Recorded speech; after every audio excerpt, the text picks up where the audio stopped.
लंबे समय से हमारी सभा चल रही है। हम हमारे राष्ट्रीय स्तर के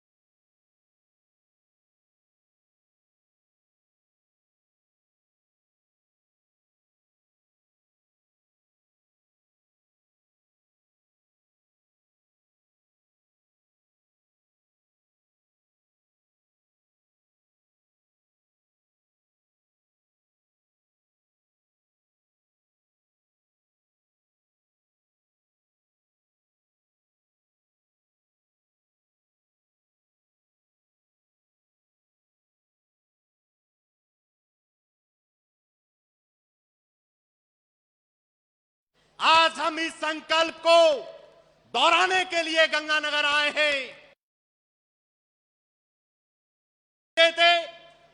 जब तक काले कानून वापस नहीं होते, एमएसपी पे खरीद गारंटी कानून का निर्माण नहीं होता, गंगानगर जिले का किसान चुप नहीं बैठेगा, दिल्ली जाके सरकार से आर पार का संघर्ष करेगा। मैं देख रहा हूं हमारे वॉलंटियर साथी लगातार व्यवस्था बनाने के लिए लगे हुए हैं। आप सारे साथी पंडाल में सजो। राकेश जी टिकैत हमारे अगवा नेता बोलेंगे और कंवर जी गरेवाल भी आ रहे हैं, उनको भी आप सुनेंगे। शाहजहांपुर के लिए आज से तैयारियां शुरू करेंगे। बहुत बहुत धन्यवाद। किसान मजदूर व्यापारी एकता जिंदाबाद। बहुत बहुत धन्यवाद शोपत जी। हुण मैं बेनती करूंगा साडे बजुर्ग सरदार हरदीप सिंह जी डिबडवा वो कुछ समय वास्ते संगतां नाल अपनी गलबात साझी करनगे। उन्हां तो बाद साडे मुख नेता किसान नेता राकेश जी टिकैत तुहाडे नाल गलबात साझी करनगे। धन्नवाद जी। सरदार हरदीप सिंह जी डिबडवा जिन्हां दे बारे मैं तुहानूं पहलां भी दस्सिया, साडा वीर नवरीत सिंह जिहड़ा कि लाल किले के सामने पुलिस की गोली के नाल शहीद हो गया।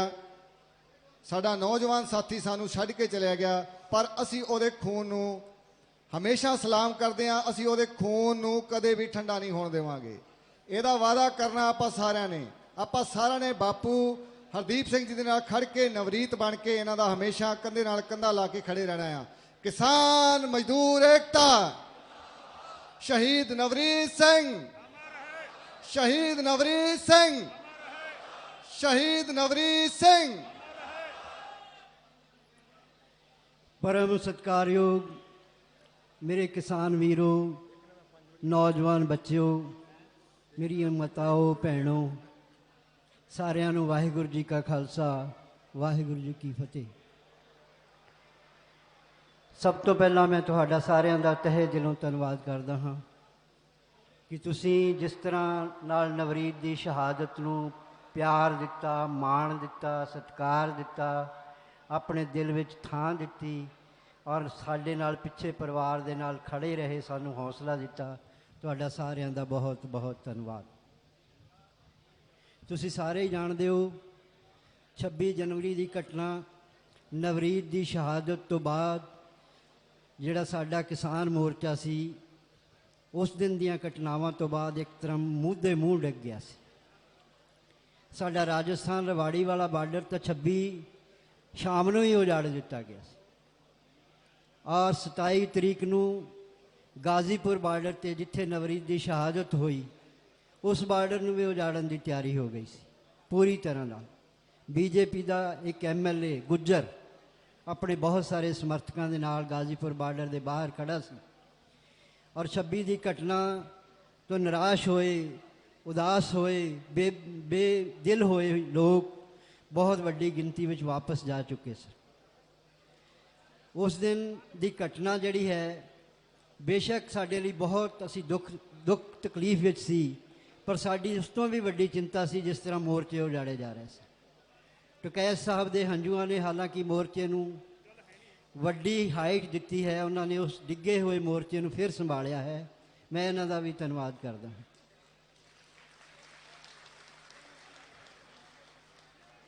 ਉਸ ਤੋਂ ਬਾਅਦ ਮੇਰੇ ਸਾਹਮਣੇ ਵੀ ਇੱਕ ਬਹੁਤ ਵੱਡਾ ਸਵਾਲ ਸੀ ਕਿ ਐਡੀ ਵੱਡੀ ਸ਼ਹਾਦਤ, ਜਵਾਨ ਪੋਤਰੇ ਦੀ ਸ਼ਹਾਦਤ ਤੋਂ ਬਾਅਦ ਮੈਂ ਅੰਦਰ ਵੜ ਜਾਣਾ ਹੈ, ਘਰ ਬੈਠ ਜਾਣਾ ਹੈ, ਸਭ ਕੁਝ ਛੱਡ ਦੇਣਾ ਹੈ, ਜਾਂ ਉਸ ਜਿਸ ਕਾਜ ਲਈ ਸ਼ਹਾਦਤ ਹੋਈ ਹੈ ਮੈਂ ਉਸ ਕਾਜ ਨਾਲ ਖੜੇ ਹੋਣਾ। ਇਸ ਲਈ ਮੈਂ ਫੈਸਲਾ ਕੀਤਾ ਕਿ ਮੇਰੇ ਪੋਤਰੇ ਦੀ ਜਿਸ ਕਾਜ ਲਈ ਸ਼ਹਾਦਤ ਹੋਈ ਹੈ ਮੈਂ ਉਸ ਕਾਜ ਨਾਲ ਖੜੇ ਹੋਣਾ। ਔਰ ਤੁਸੀਂ ਦੇਖਦੇ ਹੋਵੋਗੇ ਮੈਂ ਲਗਾਤਾਰ 10 ਜਨਵਰੀ 10-11 ਜਨਵਰੀ ਤੋਂ ਬਾਅਦ ਮੈਂ ਘਰ ਵਾਪਸ ਨਹੀਂ ਗਿਆ, ਕਿਉਂਕਿ ਨਵਰੀਤ ਦੀ ਜਿਹੜੀ ਉਸ ਦਾ ਸਰੀਰ ਜਦੋਂ ਮੋਰਚੇ ਦੇ ਗਾਜ਼ੀਪੁਰ ਮੋਰਚੇ ਦੇ ਸਾਹਮਣੇ ਪਿਆ ਸੀ ਔਰ ਉਸ ਦੇ ਸਿਰਹਾਣੇ ਮੈਂ ਖੜਾ ਸੀ, ਮੈਂ ਆਪਣੇ ਮਨ ਨਾਲ ਇੱਕ ਅਹਿਦ ਲਿਆ ਸੀ, ਨਵਰੀਤ ਮੈਂ ਤੇਰੀ ਸ਼ਹਾਦਤ ਨੂੰ ਅਜਾਈ ਨਹੀਂ ਜਾਣ ਦੇਵਾਂਗਾ। ਮੈਂ ਆਖਰੀ ਸਾਹਾਂ ਤੱਕ ਇਹ ਸ਼ਹਾਦਤ ਜਿਸ ਕਾਜ ਲਈ ਹੋਈ ਹੈ ਮੈਂ ਉਸ ਕਾਜ ਨਾਲ ਖੜਾ ਹੋਵਾਂ, ਔਰ ਮੈਂ ਖੜਾ ਹਾਂ ਅੱਜ ਵੀ। ਉਸ ਤੋਂ ਬਾਅਦ ਮੋਰਚੇ ਵਿੱਚ ਜਿਸ ਤਰ੍ਹਾਂ ਦੀਆਂ ਪ੍ਰੋਬਲਮ ਸੀਗੀ, ਲੀਡਰਸ਼ਿਪ ਵਿੱਚ ਜਿਸ ਤਰ੍ਹਾਂ ਦੀ ਬੇਦਲੀ ਸੀ, ਨੌਜਵਾਨਾਂ ਦੇ ਅੰਦਰ ਜਿਸ ਤਰ੍ਹਾਂ ਦੀ ਨਿਰਾਸ਼ਾ ਸੀ, ਲੀਡਰਸ਼ਿਪ ਪ੍ਰਤੀ ਜਿਸ ਤਰ੍ਹਾਂ ਦਾ ਉਹਨਾਂ ਦਾ ਗੁੱਸਾ ਸੀ, ਗਿਲਾ ਸੀ, ਉਹਨਾਂ ਸਾਰਿਆਂ ਦੇ ਦਰਮਿਆਨ ਮੈਂ ਖੜਾ ਹੋਇਆ। 7 ਮਾਰਚ ਨੂੰ ਅਸੀਂ ਗਾਜ਼ੀਪੁਰ ਬਾਰਡਰ 'ਤੇ ਇੱਕ ਅਰਦਾਸ ਕੀਤੀ, ਕਿਉਂਕਿ ਸਿੱਖ ਦਾ ਅਕੀਦਾ ਗੁਰੂ ਗ੍ਰੰਥ ਸਾਹਿਬ 'ਤੇ ਹੈ, ਔਰ ਅਸੀਂ ਗੁਰੂ ਗ੍ਰੰਥ ਸਾਹਿਬ ਦੇ ਸਾਹਮਣੇ ਅਰਦਾਸ ਕੀਤੀ। ਔਰ ਉਸ ਅਰਦਾਸ ਦੇ ਵਿੱਚ ਅਸੀਂ ਸਾਰੀਆਂ ਜਥੇਬੰਦੀਆਂ ਨੂੰ ਜਿਹੜੀਆਂ ਕਿਸਾਨ ਅੰਦੋਲਨ ਦੀ ਅਗਵਾਈ ਕਰ ਰਹੀਆਂ ਉਹਨਾਂ ਨੂੰ ਵੀ ਬੁਲਾਇਆ, ਔਰ ਪੰਥਕ ਧਿਰਾਂ ਨੂੰ ਵੀ ਬੁਲਾਇਆ, ਨੌਜਵਾਨਾਂ ਨੂੰ ਵੀ ਬੁਲਾਇਆ, ਸਾਡੇ ਕਾਰ ਸੇਵਾ ਵਾਲੇ ਮਹਾਂਪੁਰਸ਼ ਵੀ ਸ਼ਾਮਲ ਹੋਏ, ਨਿਹੰਗ ਸਿੰਘ ਜਥੇਬੰਦੀਆਂ ਸ਼ਾਮਲ ਹੋਈਆਂ। ਔਰ ਉਸ ਦਿਨ ਜਿਹੜੀ ਮੋਰਚੇ ਦੀ ਅਗਵਾਈ ਕਰ ਰਹੀਆਂ ਜਥੇਬੰਦੀਆਂ ਸਾਰੀਆਂ, ਉਹਨਾਂ ਨੇ ਆਪਣੇ ਜ਼ੁਬਾਨ ਨਾਲ ਇਹ ਗੱਲ ਸਵੀਕਾਰ ਕੀਤੀ ਕਿ ਅਸੀਂ 1.5 ਮਹੀਨੇ ਤੋਂ ਇੱਕ ਦੂਜੇ 'ਤੇ ਸਿਰਫ ਇਲਜ਼ਾਮ ਤਰਾਸ਼ੀ ਕੀਤੀ ਹੈ, ਅਸੀਂ ਇੱਕ ਦੂਜੇ ਦੇ ਸਾਹਮਣੇ ਨਹੀਂ ਖੜੇ ਹੋਏ, ਇੱਕ ਦੂਜੇ ਨਾਲ ਮਿਲ ਕੇ ਨਹੀਂ ਬੈਠੇ ਹੋਏ। ਅਤੇ ਉਹਨਾਂ ਨੇ ਸਾਡੇ ਇਸ ਉਪਰਾਲੇ ਨੂੰ ਆਪਣੇ ਦਿਲੋਂ ਸਵੀਕਾਰ ਕੀਤਾ, ਔਰ ਉਹਨਾਂ ਨੇ ਸਾਨੂੰ ਕਿਹਾ ਕਿ ਤੁਸੀਂ ਇਸੇ ਤਰ੍ਹਾਂ ਯਤਨ ਜਾਰੀ ਰੱਖੋ, ਸਾਰਿਆਂ ਨੂੰ ਇੱਕ ਵਾਰੀ ਮੋੜ ਕੇ ਫਿਰ ਮੋਰਚੇ ਵਿੱਚ ਲਿਆਓ, ਖਾਸ ਕਰਕੇ ਨੌਜਵਾਨਾਂ ਨੂੰ ਮੋਰਚੇ ਵਿੱਚ ਲੈ ਕੇ ਆਓ। ਮੈਂ ਲਗਾਤਾਰ ਨੌਜਵਾਨਾਂ ਨਾਲ ਉਹਨਾਂ ਦੇ ਵਿੱਚ ਸੰਪਰਕ ਵਿੱਚ ਹਾਂ, ਮੀਟਿੰਗਾਂ ਕਰ ਰਿਹਾ ਹਾਂ। ਤੁਸੀਂ ਜਾਣਦੇ ਹੋ ਮਹਾਰਾਜ ਵਿੱਚ ਇੱਕ ਬਹੁਤ ਵੱਡਾ ਇਕੱਠ ਹੋਇਆ, ਜਿਸ ਵਿੱਚ ਨੌਜਵਾਨਾਂ ਨੇ ਬੜੀ ਜ਼ਿੰਮੇਵਾਰੀ ਨਾਲ ਆਪਣਾ ਜਿਹੜਾ ਫਰਜ਼ ਨਿਭਾਇਆ, ਔਰ ਉਹਨਾਂ ਨੇ ਜੋ ਸੁਨੇਹਾ ਦਿੱਤਾ ਕਿ ਅਸੀਂ ਕੱਲ੍ਹ ਵੀ ਮੋਰਚੇ ਦੇ ਨਾਲ ਸੀ, ਅਸੀਂ ਅੱਜ ਵੀ ਮੋਰਚੇ ਦੇ ਨਾਲ, ਅਸੀਂ ਕੱਲ੍ਹ ਵੀ ਮੋਰਚੇ ਦੇ ਨਾਲ, ਕਿਉਂਕਿ ਮੋਰਚੇ ਦੀ ਅਗਵਾਈ ਕਰਨ ਵਾਲੀ ਜਿਹੜੀ ਜਥੇਬੰਦੀ ਹੈ, ਜਿਹੜੀਆਂ ਸਾਡੀਆਂ ਜਥੇਬੰਦੀਆਂ ਹਨ, ਉੱਥੇ 2 ਤਰ੍ਹਾਂ ਦੇ ਨੈਰੇਟਿਵ ਸਿਰਜੇ ਗਏ। ਇੱਕ ਇਹ ਸਿਰਜਿਆ ਗਿਆ ਕਿ ਇੱਥੇ ਕੋਈ ਪੰਥਕ ਧਿਰ ਹੈ, ਔਰ ਦੂਸਰੀ ਕਾਮਰੇਡਾਂ ਦੀ ਧਿਰ। ਪੰਥਕ ਧਿਰ ਇਸ ਮੋਰਚੇ ਨੂੰ ਆਪਣੀ ਮਰਜ਼ੀ ਨਾਲ ਚਲਾਉਣਾ ਚਾਹੁੰਦੀ ਹੈ, ਔਰ ਕਾਮਰੇਡਾਂ ਦੀ ਧਿਰ ਇਸ ਮੋਰਚੇ ਨੂੰ ਆਪਣੇ ਏਜੰਡੇ ਨਾਲ ਚਲਾਉਂਦੀ। ਅਸੀਂ 7 ਤਰੀਕ ਨੂੰ ਇਹ ਕਲੀਅਰ ਕੀਤਾ ਕਿ ਪੰਥਕ ਜਥੇਬੰਦੀਆਂ ਇਸ ਮੋਰਚੇ ਵਿੱਚ ਕੋਈ ਧਿਰ ਨਹੀਂ ਹਨ, ਉਹ ਇਸ ਮੋਰਚੇ ਦੇ ਵਿੱਚ ਸਹਿਯੋਗੀ ਹਨ, ਕਿਉਂਕਿ ਸਾਡਾ ਸਿੱਖ ਫਲਸਫਾ ਇਹ ਕਹਿੰਦਾ ਹੈ ਕਿ ਸਿੱਖਾਂ ਨੇ ਮਜ਼ਲੂਮ ਨਾਲ ਖੜੇ ਹੋਣਾ ਹੈ। ਔਰ ਅੱਜ ਮਜ਼ਲੂਮਾਂ ਦੀ ਧਿਰ ਜਿਹੜੀ ਹੈ ਉਹ ਕਿਸਾਨ ਹਨ, ਮਜ਼ਦੂਰ ਹਨ, ਔਰ ਜ਼ਾਲਮ ਸਰਕਾਰ ਹੈ ਜਿਹੜੇ ਇਹਨਾਂ ਨਾਲ ਧੱਕਾ ਕਰਦੀ ਹੈ। ਇਸ ਲਈ ਸਿੱਖਾਂ ਨੇ ਉਸ ਮਜ਼ਲੂਮ ਧਿਰ ਨਾਲ ਖੜੇ ਹੋਣਾ, ਅਸੀਂ ਮਜ਼ਲੂਮ ਧਿਰ ਨਾਲ ਖੜੇ। ਅਸੀਂ ਇਸ ਵਿੱਚ ਕੋਈ ਪਾਰਟੀ ਨਹੀਂ ਹਾਂ, ਅਸੀਂ ਸਹਿਯੋਗੀ ਹਾਂ।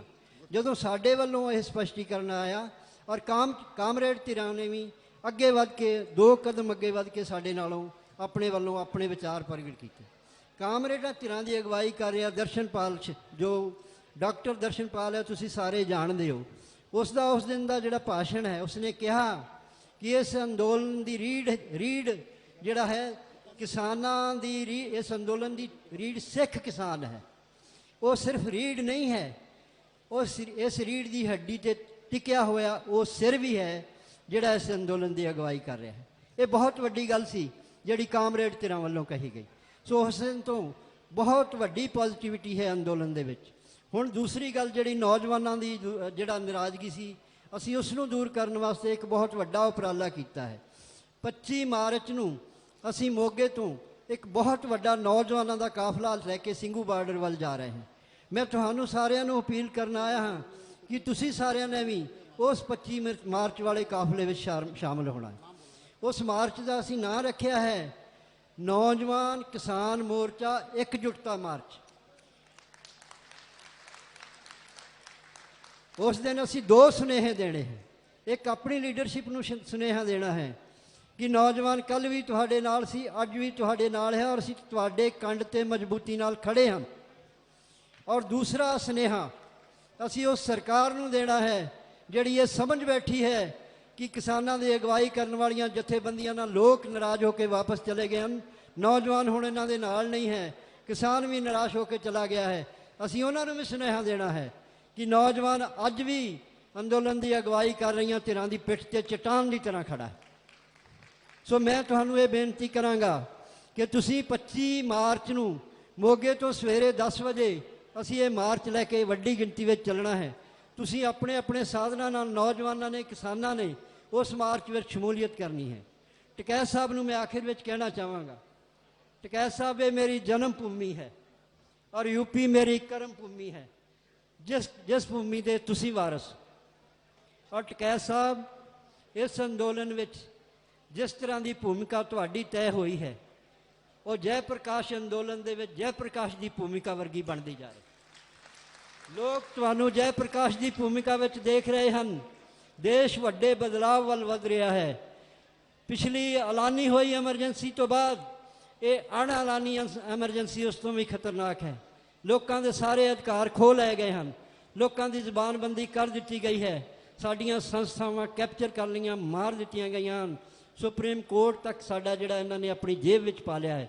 ਜਿਹੜਾ ਵੀ ਇਹਨਾਂ ਦੇ ਖਿਲਾਫ ਬੋਲਦਾ ਹੈ ਉਹਨਾਂ ਦੇ ਖਿਲਾਫ ਮੁਕੱਦਮੇ ਕੀਤੇ ਜਾਂਦੇ ਹਨ, ਉਹਨਾਂ ਨੂੰ ਨੋਟਿਸ ਕੀਤੇ ਜਾਂਦੇ ਹਨ, ਈਡੀ ਉਹਨਾਂ ਦੇ ਪਿੱਛੇ ਪਾਈ ਜਾਂਦੀ ਹੈ। ਮੈਂ ਤੁਹਾਨੂੰ ਇਸ ਮੰਚ ਤੋਂ ਕਹਿਣਾ ਚਾਹੁੰਦਾ ਹਾਂ ਕਿ ਨਵਰੀਤ ਦੀ ਸ਼ਹਾਦਤ ਤੋਂ ਬਾਅਦ ਮੇਰੇ ਨਾਲ ਜੇ ਸਭ ਤੋਂ ਪਹਿਲਾਂ ਕੋਈ ਖੜਾ ਹੋਇਆ ਤੇ ਸਰਦਾਰ ਸੁਖਪਾਲ ਸਿੰਘ ਖਹਿਰਾ ਜਿਹੜਾ ਪੰਜਾਬ ਦਾ ਆਪੋਜੀਸ਼ਨ ਲੀਡਰ ਸੀ ਉਹ ਖੜਾ ਹੋਇਆ ਸੀ। ਔਰ ਤੁਸੀਂ ਸਾਰੇ ਜਾਣਦੇ ਹੋ ਕਿ ਅੱਜ ਖਹਿਰਾ ਨੂੰ ਕਿਸ ਤਰ੍ਹਾਂ ਨਾਲ ਈਡੀ ਨੇ ਘੇਰਾ ਪਾ ਰੱਖਿਆ, ਉਸ 'ਤੇ ਪੁਰਾਣੇ ਮੁਕੱਦਮੇ ਕੱਢ ਕੇ ਉਸ ਦੀ ਜ਼ਬਾਨਬੰਦੀ ਕੀਤੀ ਜਾ ਰਹੀ। ਇਸ ਤਰ੍ਹਾਂ ਹੋਰ ਵੀ ਜਿਹੜੇ ਲੋਕ ਕਿਸਾਨ ਮੋਰਚੇ ਨਾਲ ਖੜੇ ਨੇ ਉਹਨਾਂ ਸਾਰਿਆਂ ਨੂੰ ਨੋਟਿਸ ਆਏ ਨੇ, ਕਈਆਂ ਦੇ ਸਿਰਾਂ ਦੇ ਮੁੱਲ ਰੱਖੇ ਗਏ ਨੇ। ਮੈਂ ਮੋਰਚੇ ਵਾਲਿਆਂ ਨੂੰ ਬੇਨਤੀ ਕਰਨਾ ਚਾਹੁੰਦਾ ਹਾਂ ਕਿ ਤੁਸੀਂ ਸਾਰੇ ਇਹ ਜਿਨ੍ਹਾਂ ਨੂੰ ਨੋਟਿਸ ਵੀ ਆਏ ਨੇ, ਜਿਨ੍ਹਾਂ 'ਤੇ ਮੁਕੱਦਮੇ ਹੋਏ ਨੇ, ਜਿਨ੍ਹਾਂ ਦੇ ਸਿਰਾਂ ਦੇ ਮੁੱਲ ਰੱਖੇ ਗਏ ਹਨ, ਉਹਨਾਂ ਦੇ ਵਾਰਸ ਬਣੋ, ਉਹਨਾਂ ਨੂੰ ਭਰੋਸਾ ਦਿਵਾਓ ਕਿ ਕਿਸਾਨ ਮੋਰਚਾ ਜਿਹੜੀ ਦੀ ਅਗਵਾਈ ਕਰ ਰਹੇ ਜਿਹੜੇ ਲੋਕ ਹਨ ਉਹ ਤੁਹਾਡੇ ਨਾਲ ਖੜੇ ਹਨ। ਇਸ ਲਈ ਮੈਂ ਉਮੀਦ ਕਰਦਾ ਹਾਂ ਕਿ ਕਿਸਾਨ ਮੋਰਚੇ ਦੀਆਂ ਸਟੇਜਾਂ ਤੋਂ ਸਾਡੇ ਜਿਹੜੇ ਆਗੂ ਹਨ ਉਹ ਇਹ ਗੱਲਾਂ ਜਿਹੜੀਆਂ ਵਾਰ-ਵਾਰ ਕਹਿਣਗੇ ਤਾਂ ਕਿ ਲੋਕਾਂ ਨੂੰ ਯਕੀਨ ਰਹੇ ਕਿ ਮੋਰਚੇ ਦੇ ਆਗੂ ਜਿਹੜੇ ਅਗਵਾਈ ਕਰ ਰਹੇ ਹਨ ਹਰ ਤਕਲੀਫ ਵਿੱਚ ਤੁਹਾਡੇ ਨਾਲ ਖੜੇ ਹੋਣਗੇ। ਔਰ ਮੈਂ ਇੱਕ ਗੱਲ ਕਹਿਣਾ ਚਾਹੁੰਦਾ ਹਾਂ, ਜੇ ਅਸੀਂ ਮੋਰਚਾ ਜਿੱਤ ਕੇ ਆਉਂਦੇ ਹਾਂ, ਨਾ ਇਹ ਈਡੀਆਂ, ਨਾ ਇਹ ਨੋਟਿਸ, ਨਾ ਇਹ ਮੁਕੱਦਮੇ ਕੋਈ ਅਰਥ ਨਹੀਂ ਰੱਖਣਗੇ। ਤੇ ਜੇ ਰੱਬ ਨਾ ਕਰੇ ਅਸੀਂ ਉੱਥੋਂ ਕੁਝ ਲੈ ਬਗੈਰ ਵਾਪਸ ਆ ਗਏ ਤੇ ਸਾਡੀਆਂ ਗ੍ਰਿਫਤਾਰੀਆਂ ਵੀ ਹੋਣਗੀਆਂ, ਸਾਨੂੰ ਜੇਲ੍ਹਾਂ 'ਚ ਵੀ ਜਾਣਾ ਪਏਗਾ ਔਰ ਸਾਨੂੰ ਜ਼ਿੰਦਗੀ ਭਰ ਇਹ ਲੋਕ ਜੇਲ੍ਹਾਂ ਵਿੱਚੋਂ ਬਾਹਰ ਨਹੀਂ ਆਉਣ ਦੇਣਗੇ, ਕਿਉਂਕਿ ਇਹ ਬੜੇ ਜ਼ਾਲਮ ਲੋਕ ਹਨ। ਇਹ ਜਿਹੜੇ ਹਿਟਲਰ ਦੀ ਤੁਸੀਂ ਗੱਲ ਕਰਦੇ ਹੋ ਇਹ ਉਸ ਹਿਟਲਰ ਤੋਂ ਵੀ ਕਿਤੇ ਅਗਾਂਹ ਮਾਰੂ ਹਨ ਸਾਡੇ ਵਾਸਤੇ। ਇਹ RSS ਦੀ ਸੋਚ ਜਿਸ ਦਾ ਮਖੌਟਾ ਹੈ BJP, ਇਹ ਸਾਰਾ ਦੇਸ਼ ਵੇਚ ਚੁੱਕੇ ਹਨ ਔਰ ਵੇਚ ਕੇ ਇਹਨਾਂ ਨੇ ਆਪਣੇ ਚੰਦ ਘਰਾਣਿਆਂ ਦੇ ਵਿੱਚ ਸਾਰੇ ਦੇਸ਼ ਦੀ ਪੂੰਜੀ ਜਮ੍ਹਾਂ ਕਰਾ ਲਈ ਹੈ। ਗਰੀਬਾਂ ਤੋਂ ਉਹਨਾਂ ਦੀ ਸਿੱਖਿਆ ਦੇ ਅਧਿਕਾਰ ਖੋਹ ਲਏ ਹਨ, ਉਹਨਾਂ ਦੇ ਸਵਾਸਥ ਦੇ ਅਧਿਕਾਰ ਖੋਹ ਲਏ ਹਨ, ਹੁਣ ਉਹਨਾਂ ਦੇ ਮੂੰਹ 'ਚੋਂ ਰੋਟੀ ਵੀ ਖੋਣਾ ਚਾਹੁੰਦੇ ਹਨ। ਜੇ ਅਸੀਂ ਨਾ ਲੜੇ, ਜੇ ਅਸੀਂ ਨਾ ਆਪਣੇ ਇਹਨਾਂ ਮੋਰਚੇ ਦੇ ਆਗੂਆਂ ਦਾ ਸਾਥ ਦਿੱਤਾ ਤੇ ਅਸੀਂ ਬਹੁਤ ਵੱਡੀ ਗਲਤੀ ਕਰ ਰਹੇ ਹੋਵਾਂਗੇ। ਆਉਣ ਵਾਲੀਆਂ ਪੀੜ੍ਹੀਆਂ ਨੂੰ ਅਸੀਂ ਬਹੁਤ ਵੱਡੀ ਜਲਾਲਤ ਵਿੱਚ ਫਸਾ ਜਾਵਾਂਗੇ। ਮੈਂ ਲੰਮਾ ਸਮਾਂ ਨਾ ਲੈਂਦਾ ਹੋਇਆ ਇੱਕ ਵਾਰ ਫਿਰ ਟਕੈਤ ਸਾਹਿਬ ਨੂੰ ਬੇਨਤੀ ਕਰਾਂਗਾ ਕਿ ਤੁਸੀਂ ਜਿਸ ਤਰ੍ਹਾਂ ਨਾਲ ਇਸ ਕਿਸਾਨ ਮੋਰਚੇ ਦੀ ਅਗਵਾਈ ਕਰ ਰਹੇ ਹੋ, ਲੋਕਾਂ ਨੂੰ ਤੁਹਾਡੇ ਤੋਂ ਬਹੁਤ ਵੱਡੀਆਂ ਉਮੀਦਾਂ ਨੇ ਤੇ ਮੈਂ ਉਮੀਦ ਕਰਦਾ ਕਿ ਤੁਸੀਂ ਇਹਨਾਂ ਉਮੀਦਾਂ 'ਤੇ ਖਰੇ ਉਤਰੋਗੇ, ਲੋਕਾਂ ਨੂੰ ਨਿਰਾਸ਼ ਨਹੀਂ ਕਰੋਗੇ। ਇਹਨਾਂ ਹੀ ਲਫ਼ਜ਼ਾਂ ਨਾਲ ਇੱਕ ਵਾਰ ਫਿਰ ਮੈਂ 25 ਮਾਰਚ ਦੀ ਤਰੀਕ ਫਿਰ ਦੁਹਰਾਉਂਦਾ ਹਾਂ।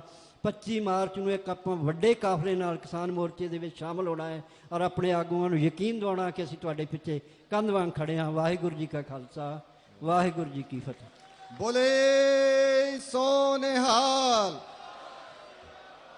ਹੁਣ ਮੈਂ ਬੇਨਤੀ ਕਰੂੰਗਾ ਰਾਕੇਸ਼ ਟਕੈਤ ਜੀ ਨੂੰ।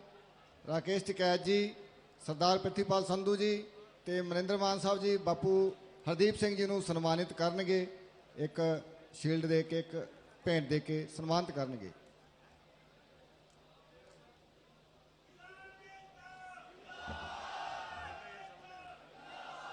ਬੋਲੇ ਸੋ ਨਿਹਾਲ।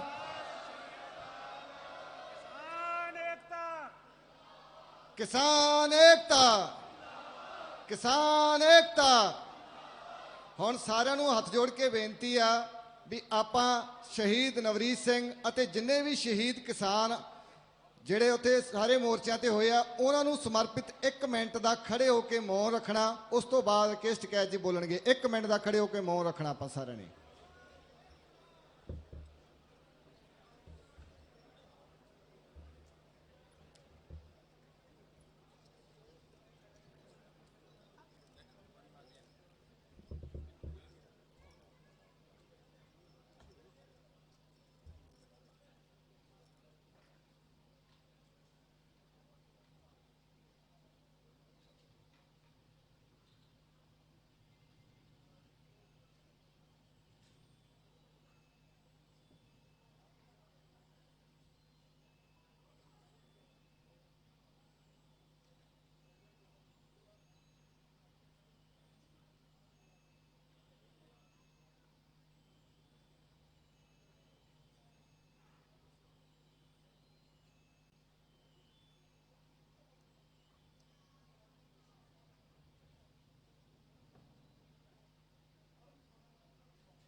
ਸਾਰਿਆਂ ਦਾ ਬਹੁਤ ਬਹੁਤ ਧੰਨਵਾਦ। ਬੋਲੇ ਸੋ ਨਿਹਾਲ। ਸਾਰੇ ਜਣੇ ਬੈਠ ਜਾਓ ਮੇਰੇ ਵੀਰ। ਹੁਣ ਸਾਡੇ ਨਾਲ ਸਤਿ ਸ੍ਰੀ ਅਕਾਲ ਰਕੇਸ਼ ਟਿਕੈਤ ਜੀ ਕਿਸਾਨ ਵੀਰਾਂ ਨੂੰ ਸੰਬੋਧਿਤ ਕਰਨਗੇ। ਧੰਨਵਾਦ ਜੀ।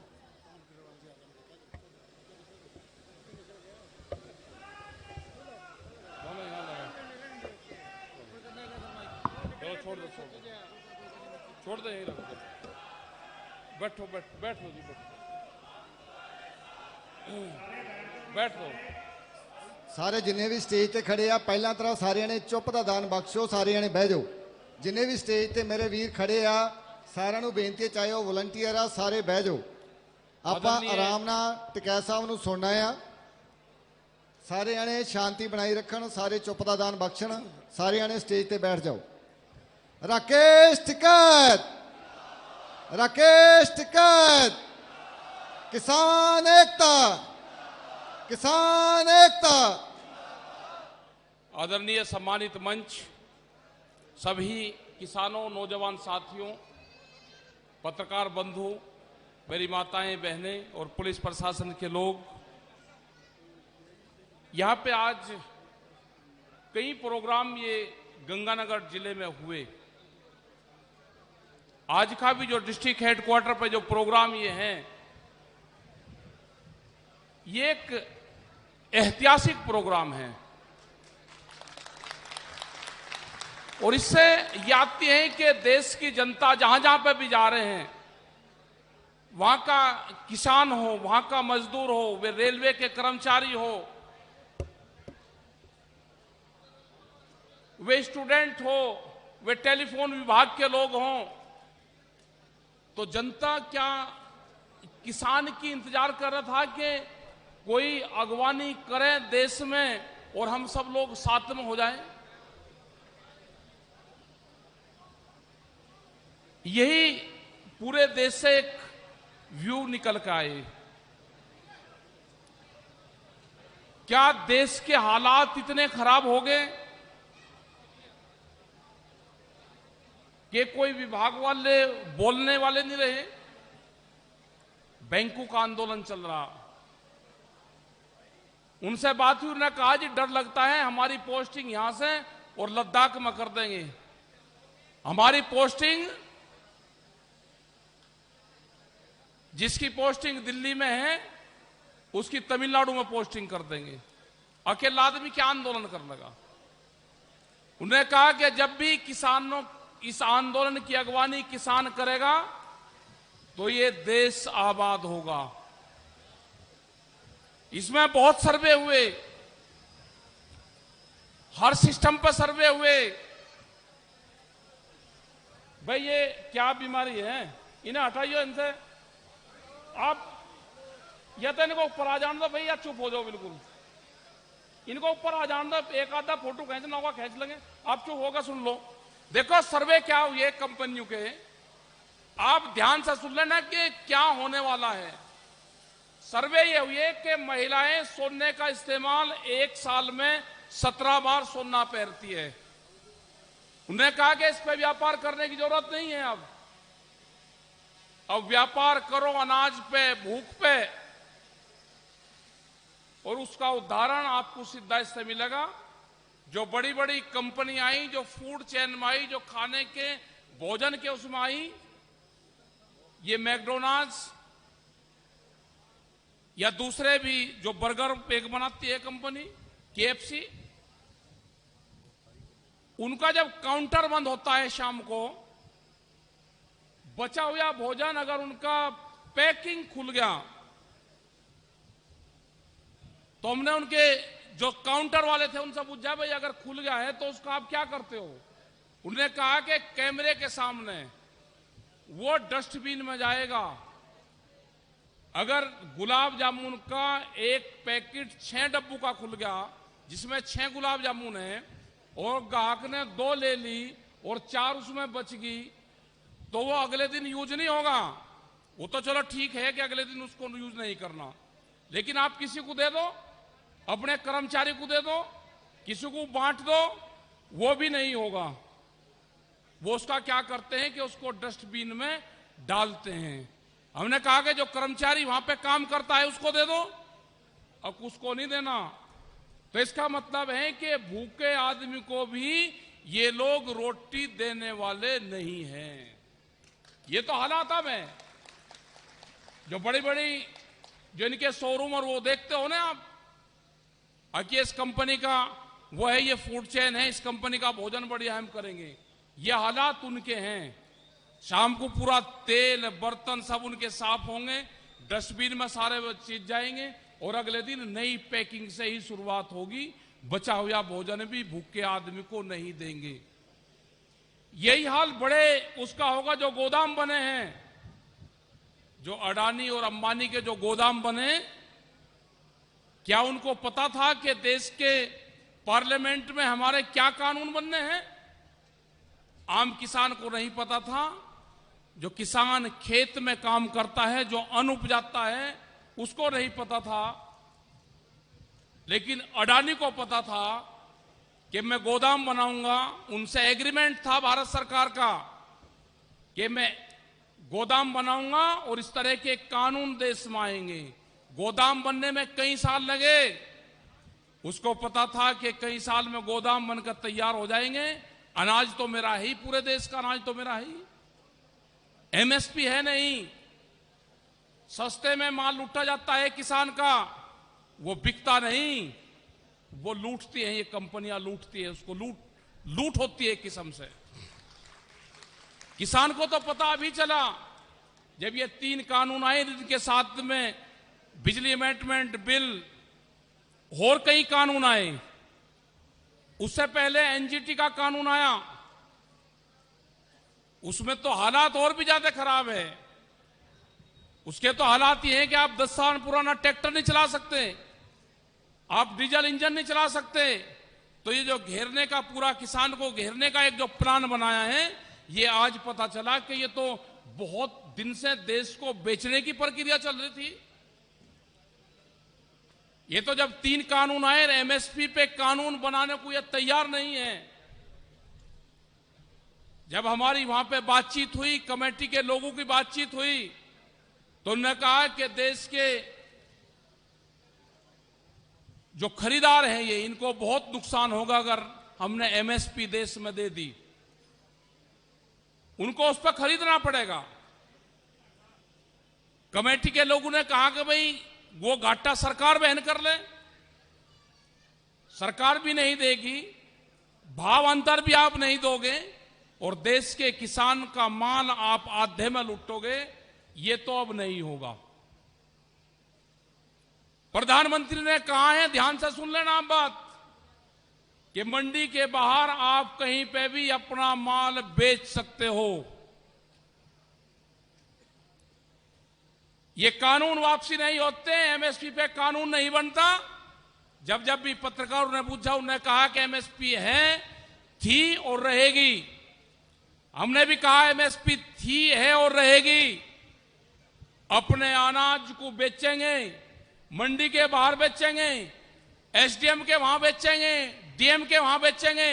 जो भी विभाग हमको रोकेगा उसको एमएसपी पे खरीद करनी पड़ेगी। आपको अपना अनाज ले जाना पड़ेगा, पार्लियामेंट पे बेचेंगे। पार्लियामेंट पे हमने मंडी मान ली, हम पार्लियामेंट की चौखट पे बेचेंगे रख के। ये आंदोलन आपको करने पड़ेंगे। आपको अपना अनाज ले जाना पड़ेगा, डीसी के ऑफिस पे ले जाना पड़ेगा। हमने उत्तर प्रदेश में तुलवाया है। बाराबंकी एक जिला है लखनऊ के पास में, जब वहां पे धान की खरीद नहीं हुई क्रय केंद्रों पे, डीएम के वहां पे लगा और 300 ट्रैक्टर ट्रॉली धान की डीसी के ऑफिस पे तुली। जब शुगर मिल नहीं चली मुजफ्फरनगर उत्तर प्रदेश में, हमने अनाउंस करा कि डीसी के ऑफिस पे गन्ना लेकर जाओ। हमने डेट खुद दी कि इस तारीख में शुगर फैक्ट्री नहीं चलती, तो किसान अपना गन्ना लेके डीएम डीसी के ऑफिस पर जाएगा और मुजफ्फरनगर और कई जिलों में गन्ना वहां पर तोला गया। आपको चलना पड़ेगा। आपको पंखे की हवा छोड़ के, एसी की हवा छोड़ के, ये साल 2021 का साल आपका आंदोलन का साल है। अगर आपको अपनी जमीनें बचानी है, अनाज को गोदामों में बंद होने से बचाना है, रोटी को बाजार की वस्तु नहीं होने देनी है, रोटी को तिजोरी में बंद नहीं होने देना है, तो आपको आंदोलन करने पड़ेंगे। यह आंदोलन उन लोगों का भी है जो गरीब आदमी हैं, जिसके पास में बीपीएल का कार्ड है। ये कार्ड भी खत्म करेंगे और ये कह रहे कि सीधा हम पैसा ट्रांसफर करेंगे। ये पैसा ट्रांसफर उसी पद्धति से होगा जिस पद्धति से गैस का सिलेंडर का पैसा आपके पास में आया। क्या कोई आदमी है कि गैस का सिलेंडर 350 रुपया से 850 रुपये का होगा, किसी को वापसी मिला? उसी तरह से हर आदमी को जो पीडीएस सिस्टम है ये खत्म होगा देश से। अगर ये खत्म होगा तो एमएसपी भी खत्म होगी। जो सरकार खरीद करती है, जब पीडीएस सिस्टम खत्म होगा तो वो खरीद भी नहीं होगी। अभी पंजाब और किसान के लोग कह रहे जी उनका आंदोलन है, वे सबसे ज्यादा एमएसपी पे अपनी फसलें बेचते हैं। वो आंदोलन लड़ रहे होंगे कि हमारी एमएसपी पे फसलों की खरीद हो, ये एमएसपी खत्म ना हो। पूरा देश का किसान आंदोलन लड़ रहा है कि एमएसपी पे खरीद हो, एमएसपी पे कानून बने। जब उड़ीसा में, दूसरे स्टेट में, मध्य प्रदेश में उसमें गए, उन्होंने कहा जी ये आंदोलन शुरू हो गया है, ये आंदोलन खत्म नहीं होगा। अभी 10 से 15 दिन के अंदर वहां के लोग अपना अनाज लेके डीएम सरकारी ऑफिसों पर जाएंगे। कोई पुलिस प्रशासन के लोग उसको रोकने की कोशिश करेंगे, वे लोग वहीं बैठेंगे सड़कों के ऊपर और कहेंगे कि ये रेट है भारत सरकार का, ये रेट है 1975 रुपया जो गेहूं का रेट है, आप इस पे इसकी खरीद कर लो। ये आंदोलन आपको करने पड़ेंगे पूरे देश भर में। आंदोलन नहीं होता तो ये जमीन नहीं बचनी आपकी, ये सब जमीन ले जाएगी। जो नौजवान खेती से हट गया था, वो नौकरी की तलाश में बाहर जा रहा था, नौकरियां तो खत्म होगी, नौकरियां तो रही नहीं। टेलीफोन गया, बहुत विभाग चले गए, ऑर्डिनेंस फैक्ट्रियां गई जिसमें हथियार बनते थे हमारे, सब फैक्ट्रियां बिखरी।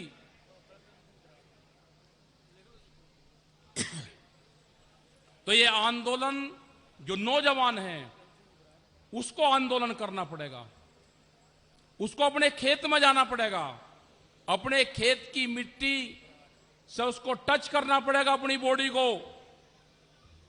जो लोग जूते पहन के खेत में जाते थे, उन नौजवानों को अपने खेत में जाना पड़ेगा, अपनी नंगे पैर जाना पड़ेगा, अपनी बॉडी से उस खेत की मिट्टी को टच करना पड़ेगा। जो नौजवान गोबर उठाने से जिसको बदबू आती होगी तो वो जमीन बेचेगा अपनी। ये देख लेना सब बुजुर्गवार, जिनको गोबर से बदबू आती होगी, जिसको मिट्टी से धूल लगती होगी, जिसको गेहूं के भूसे से गर्दा चढ़ता होगा, तो जमीन बिकेगी आपकी। बड़ी बड़ी कंपनी आ रही कॉन्ट्रैक्ट फार्मिंग में आएगी, वे पहले अपनी जो फसलों का कॉन्ट्रैक्ट करेगी, उसके बाद में आपकी जमीन ठेके पे लेगी। वो कंपनी आ रही है आपके पीछे पीछे, वो जमीन ठेके पे लेगी, क्योंकि जब तक इतनी अव्यवस्था फैल जाएगी, दूध का एक कानून आ जाएगा, बिजली का कानून आ जाएगा, पेस्टिसाइड का कानून आ जाएगा, बीज का कानून आ जाएगा कि कौन खेत में क्या बोएगा, ये भी कानून आ रहा है, ये सीड बिल आ रहा है। इतने कानून आ जाएंगे कि किसान कहेगा कि मैं इस जमीन से मेरा पन्ना छूट जाए। अगर यहां पे 40,000 रुपये एकड़ का रेट है ठेके के, वो कंपनी आपको 60,000 रुपये एकड़ देगी। तो बहुत से नौजवान कहेंगे कि भाई ये जमीन कंपनी को दे दो। आपको पूर्ण रूप से बेरोजगार करने का फार्मूला है। आप ऐसी कंपनियों के बहकावे में मत आना। यह आंदोलन तेज होगा। शाहजहांपुर बॉर्डर, टिगरी बॉर्डर, ढासा बॉर्डर, सिंघू बॉर्डर, ये बहुत बॉर्डर आज भी पूरे देश भर में हजारों जगह आंदोलन चल रहे हैं। मध्य प्रदेश की खबर यहां नहीं आएगी, यहां की खबर तमिलनाडु में नहीं जाएगी। जो लोग ट्रैक्टर लेके आंदोलन करें, उनकी खबरें आसपास नहीं आई। अगर कर्नाटक में 10,000 लोग ट्रैक्टर लेकर चले तो उनकी खबरें यहां पर नहीं आई, क्योंकि कलम और कैमरे पे बंदूक का पैरा है, वे दिखाएंगे नहीं आपको। ये सोशल मीडिया ही आपको दिखा पाएगी। तो आंदोलन आपको तेज करने पड़ेंगे, नौजवानों को उठना पड़ेगा। अपनी कटाई कर लो, और कटाई करने के बाद में घर नहीं सोना। शाहजहांपुर की तरफ अपने ट्रैक्टर ट्रॉलियों को सजा के, उसमें पंखे लगा के, अपने गांव से बाहर अपनी सड़कों के ऊपर आपको जहां पे भी छाया लगेगी, वहां पे ही आंदोलन शुरू होगा। डीएम के ऑफिस पे होगा, डीसी के ऑफिस पे होगा, एसडीएम के वहां पे होगा, पुलिस थाने पे होंगे। जब तक ये देश सड़कों पे नहीं निकलेगा, ये ना बिल वापसी होने और ना एमएसपी पे कानून बनेगा। लड़ाई छिड़ गई है पूर्ण रूप से। सरकार ने कहा कि 2 महीने में यह आंदोलन खत्म हो जाएगा। जब किसान की फसल की कटाई होगी तो किसान अपने घरों पर चला जाएगा। वो इसी इंतजार में है सरकार। लेकिन किसान ने भी तैयारी कर ली कि किसान अपनी फसलों की कटाई भी करेगा और किसान आंदोलन से वापसी भी नहीं आएगा। हम जा रहे हैं पूरे देश भर में। बंगाल में गए तो पूरे देश में चर्चा के बंगाल में किसान मोर्चे के लोग क्यों गए। वहां पे आपने बीजेपी के खिलाफ प्रचार करा। जब बंगाल में जाएंगे, चुनाव है, प्रेस के लोग बुझेंगे तो बीजेपी के पक्ष में थोड़ा कहेंगे। हमने कहा कि ये एक मुट्ठी चावल नहीं मांग रहे, एक मुट्ठी चावल में आपकी वोट मांग रहे हैं, आपकी भावनाएं मांग रहे हैं। ये भावनाएं भड़काने का काम करते हैं। जो किसान अपने घर से एक मुट्ठी चावल देगा, वो बीजेपी को वोट भी देगा। हमने कहा कि एमएसपी मांगो इनसे, मिनिमम सपोर्ट प्राइस, क्योंकि बंगाल में जो चावल का जो रेट था, जो धान का था, वो 1,000 रुपए था। मक्का 800 रुपए में बिकी। बिहार के अंदर 700 रुपए क्विंटल धान बिका। मक्का 600 से 900 रुपया बिकी। राजस्थान के अंदर बाजरा 1100 रुपए तक बिका। गेहूं 1400 रुपए तक बिका। ये आंदोलन होगा तो आपको भाव मिलेगा, आंदोलन नहीं होगा नहीं भाव मिलेगा। बाजरा जो आप 11 से 1300 रुपए क्विंटल बेचते हो, 13 रुपए किलो बेचते हो, उसका आटा दिल्ली में जाकर 64-65 और 120 रुपए किलो बिकता है। ये मिनिमम सपोर्ट प्राइस और मैक्सिमम रेट भी देश में तय होंगे कि कौन कितने में खरीद के कितने में बेचेगा। यही हालात हुआ है आलू के किसान का। आज से 1.5 महीना पहले आलू 40 रुपए किलो बिका। जैसे ही किसान का आलू आया, आज उसका रेट 4 रुपए किलो है। आलू का पूरा किसान बर्बाद हो गया। लेके बुलंदशहर से लगा के और दूर बिहार के बॉर्डर तक पूरा आलू का किसान आत्महत्या कर रहा है। यही सब्जी का किसान है, यही दूध के किसान का हाल है। दूध पे भी नया कानून आ जाएगा, जो बिजली अमेंडमेंट बिल है, अगर वो आएगा तो किसी के पास में अगर घर पे गांव में 2 पशु होंगे तो उसको कॉमर्शियल कनेक्शन लेना पड़ेगा बिजली का। दूध का जो नया कानून आ रहा है उसमें आप डब्बे में दूध नहीं बेच सकते, आप अपने पड़ोसी को भी। आप फैक्ट्री में दूध बेचोगे, फैक्ट्री से पैकिंग होकर आएगा और आपका ही पड़ोसी वो पैकिंग का दूध लेगा, उसकी कीमतें फिर कितनी होगी। तो ये सारे कानून आ रहे हैं, इनको अगर रोकना है तो किसान को आंदोलन करना पड़ेगा। सबका सार एक ही है कि 2021 का जो साल होगा, अभी 8 महीने जो हैं, आपको 8 महीने लड़ाई और लड़नी पड़ेगी। आपको अपना प्रोग्राम बनाना पड़ेगा कि 8 महीने इस आंदोलन को हम आगे और कैसे चलाएंगे। आप जाकर देखो टिगरी बॉर्डर पे, पंजाब के बहुत साथी वहां पे, हरियाणा पूर्ण रूप से करीब आज भी 20,000 से ज्यादा ट्रैक्टर वहां पे हैं। करीब 5 लाख के आसपास लोग अभी दिल्ली के चारों तरफ को हैं। प्रेस के लोग नहीं दिखाएंगे, जो मीडिया है उसके चक्कर में मत आना। वो आपको खाली टेंट दिखाएंगे, दिन की दोपहरी में ऊपर पन्नी पड़ी हुई वो दिखाएंगे कि टेंट खाली है। दिन में तो अपने पेड़ के नीचे इंतजाम कर लिया, जो उसकी टेंट की हाइट थी वो बढ़ा ली हमने, लेकिन वो खाली टेंट दिखाएंगे और लोगों को हताश होने का करेंगे कि अब यहां से मोर्चे खाली हो गए। ना हमारे लोग गए, ना मोर्चे खाली हुए और ना मोर्चे खाली होंगे। उस दिन की पूरी घटना थी इनकी, ये एक ही चीज से 2 चीज उन्होंने करने की कोशिश करी थी। अगर कोई मुसलमान आंदोलन में आ रहा तो उसको कहा कि ये तो पाकिस्तान का समर्थन है। कोई सरदार आए तो उसे कहा कि ये खालिस्तान का समर्थित है। कोई दूसरे हो रहे हैं, कह लगे इन्होंने तो राष्ट्रीय झंडे का अपमान करा। पूरे किसान बिरादरी को एक ही चीज में लपेट दिया था इन्होंने। इनकी कोई भावनाएं झंडू सर उससे नहीं है। किसी एक बालक से कुहा के 25 तारीख में 7 बजे किसी ने कहा कि मैं लाल किले पे जाऊंगा, और वो सुबह ही 9 बजे लाल किले की चोटी पे बैठा मिला 13 घंटे बाद में। वहां पे एक खाली पाइप था लगा हुआ, उसने एक धार्मिक ध्वज वहां पर लगा दिया।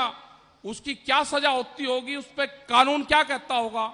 एक खाली पाइप पे एक ध्वज लगा देना, उसका कर दो। उसका इस कानून से क्या मतलब है? 3.5 लाख ट्रैक्टर कम नहीं होते। 3.5 लाख ट्रैक्टर दिल्ली में गए। 25 लाख आदमी थे। वो सिर्फ इसलिए गए थे कि एनजीटी ने कहा कि ये ट्रैक्टर दिल्ली में नहीं चलेंगे। हमने मांगा है सरकार से उस दिन का पोल्यूशन डाटा, कि पहले दिन का पोल्यूशन दिल्ली में क्या था, उस दिन का क्या था और उसके बाद का क्या था। अगर 3.5 लाख ट्रैक्टर चले, उनसे कितना पोल्यूशन फैला, आप उस पोल्यूशन को सार्वजनिक करो। उन्होंने नहीं करा किसी ने, क्योंकि ट्रैक्टर से पोल्यूशन हुआ ही नहीं। पोल्यूशन तो गाड़ियों से होता है। लेकिन कोई एजेंसी नहीं है कि जो इन सब चीजों की जांच कर दे। जो हमको रास्ते दिए गए 26 तारीख में, उन रास्तों पे बैरिगेटिंग थी। किस एजेंसी से बात करें? कौन सी एजेंसी होगी जो पूरे की जांच कर लेगी? लेकिन आएगी जिस दिन इनकी एजेंसी जांच करेगी, ये सरकारें कटघरे में आएगी, कटघरे में खड़ी होगी ये सरकारें। इन्होंने किसानों के साथ में धोखा किया है। व्यापारियों के कहने से देश के झंडे को भी बदनाम करा इन्होंने। आएगी कोई ना कोई एजेंसी आएगी, किस पे विश्वास करें? अभी अगर कोई अखबार वाला संगठन के पक्ष में लिख देगा तो उसके घर पे छापे। कोई विधायक और एमपी कोई पक्ष में बोल देगा, उसके घर पे छापे।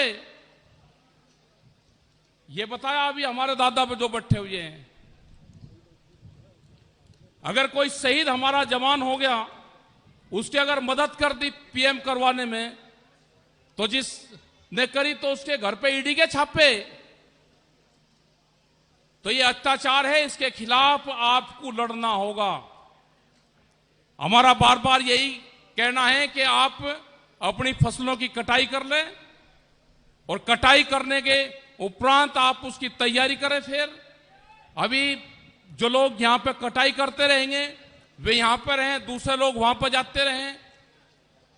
जो लोग वहां पर रहेंगे उसकी जो गांव की कमेटी होगी उसके खेत का काम देख लें। लेकिन आंदोलन गर्मी से डर के आंदोलन से मत हटना, नहीं तो ये जमीनें जाएंगी, ये फसलें जाएंगी और किसानी जो ये हैं, ये कंपनियां कौन सा फार्मूला है कि हम खेती करेंगे और हम फायदे में रहेंगे, ये इस पूरी जमीन में केमिकल डाल देंगे।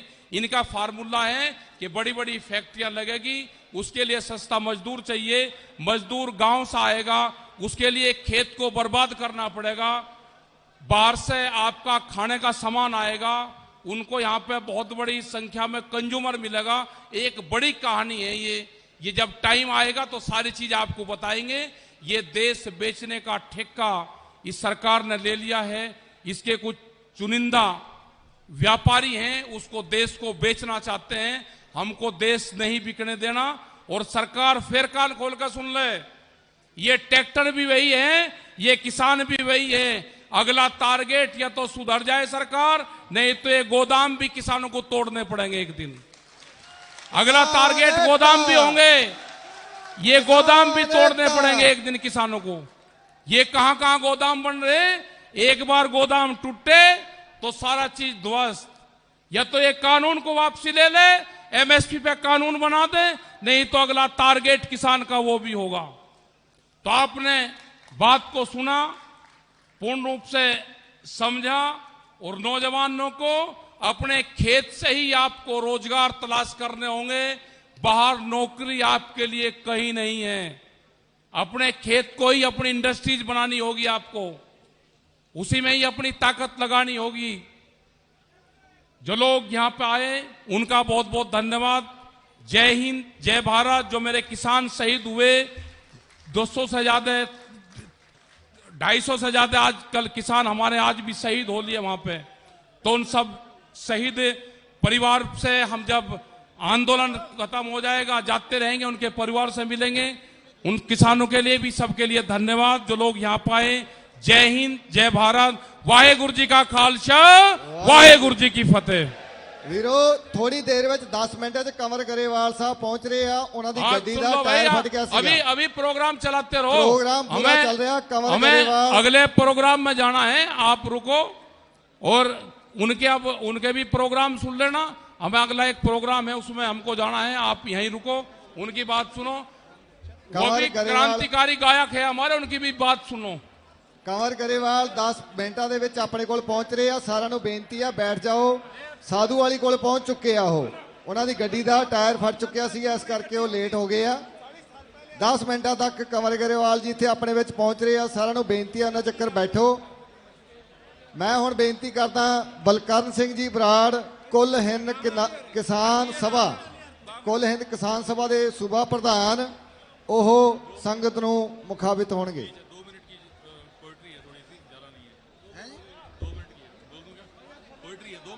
ਸਿਰਫ 10 ਮਿੰਟਾਂ ਦੇ ਵਿੱਚ ਸਾਰੇ ਵੀਰਾਂ ਨੂੰ ਬੇਨਤੀ ਆ ਵੀ ਕੰਵਰ गरेवाल ਜੀ ਆਪਣੇ ਵਿੱਚ ਪਹੁੰਚ ਰਹੇ ਆ। 10 ਮਿੰਟਾਂ 'ਚ ਸਾਰੇ ਮੇਰੇ ਵੀਰ ਬੈਠਣ ਦੀ ਕਿਰਪਾਲਤਾ ਕਰਨ। ਦੋਸਤੋ ਰੁਕ ਜਾ ਯਾਰ, ਹਜੇ ਹੋਰ ਵਕਤਾ ਵੀ ਹੈਗੇ ਆ ਜਿਨ੍ਹਾਂ ਨੇ ਬੋਲਣਾ ਆ। ਇਹਨਾਂ ਦਾ ਪ੍ਰੋਗਰਾਮ ਟਕੈਤ ਸਾਹਿਬ ਜੀ ਦਾ ਸੰਗਰੀਏ ਵਿੱਚ ਹੈ, ਇਸ ਕਰਕੇ ਅਗਲੀ ਸਭਾ 'ਚ ਜਾ ਰਹੇ ਆ। ਸਾਰਿਆਂ ਨੂੰ ਬੇਨਤੀ ਆ ਆਰਾਮ ਨਾਲ ਚਾਹ ਪਾਣੀ ਜਿਹਨੇ ਛਕ ਕੇ ਦੁਆਰੇ ਇੱਥੇ ਇਸ ਪੰਡਾਲ ਦੇ ਵਿੱਚ ਜ਼ਰੂਰ ਪਹੁੰਚ ਜਾਣ। 10 ਮਿੰਟਾਂ 'ਚ ਹੀ ਆਪਣੇ ਕੰਵਰ गरेवाल ਸਾਹਿਬ ਪਹੁੰਚ ਰਹੇ ਆ। ਕਿਸਾਨ ਏਕਤਾ, ਕਿਸਾਨ ਏਕਤਾ, ਕਿਸਾਨ ਏਕਤਾ।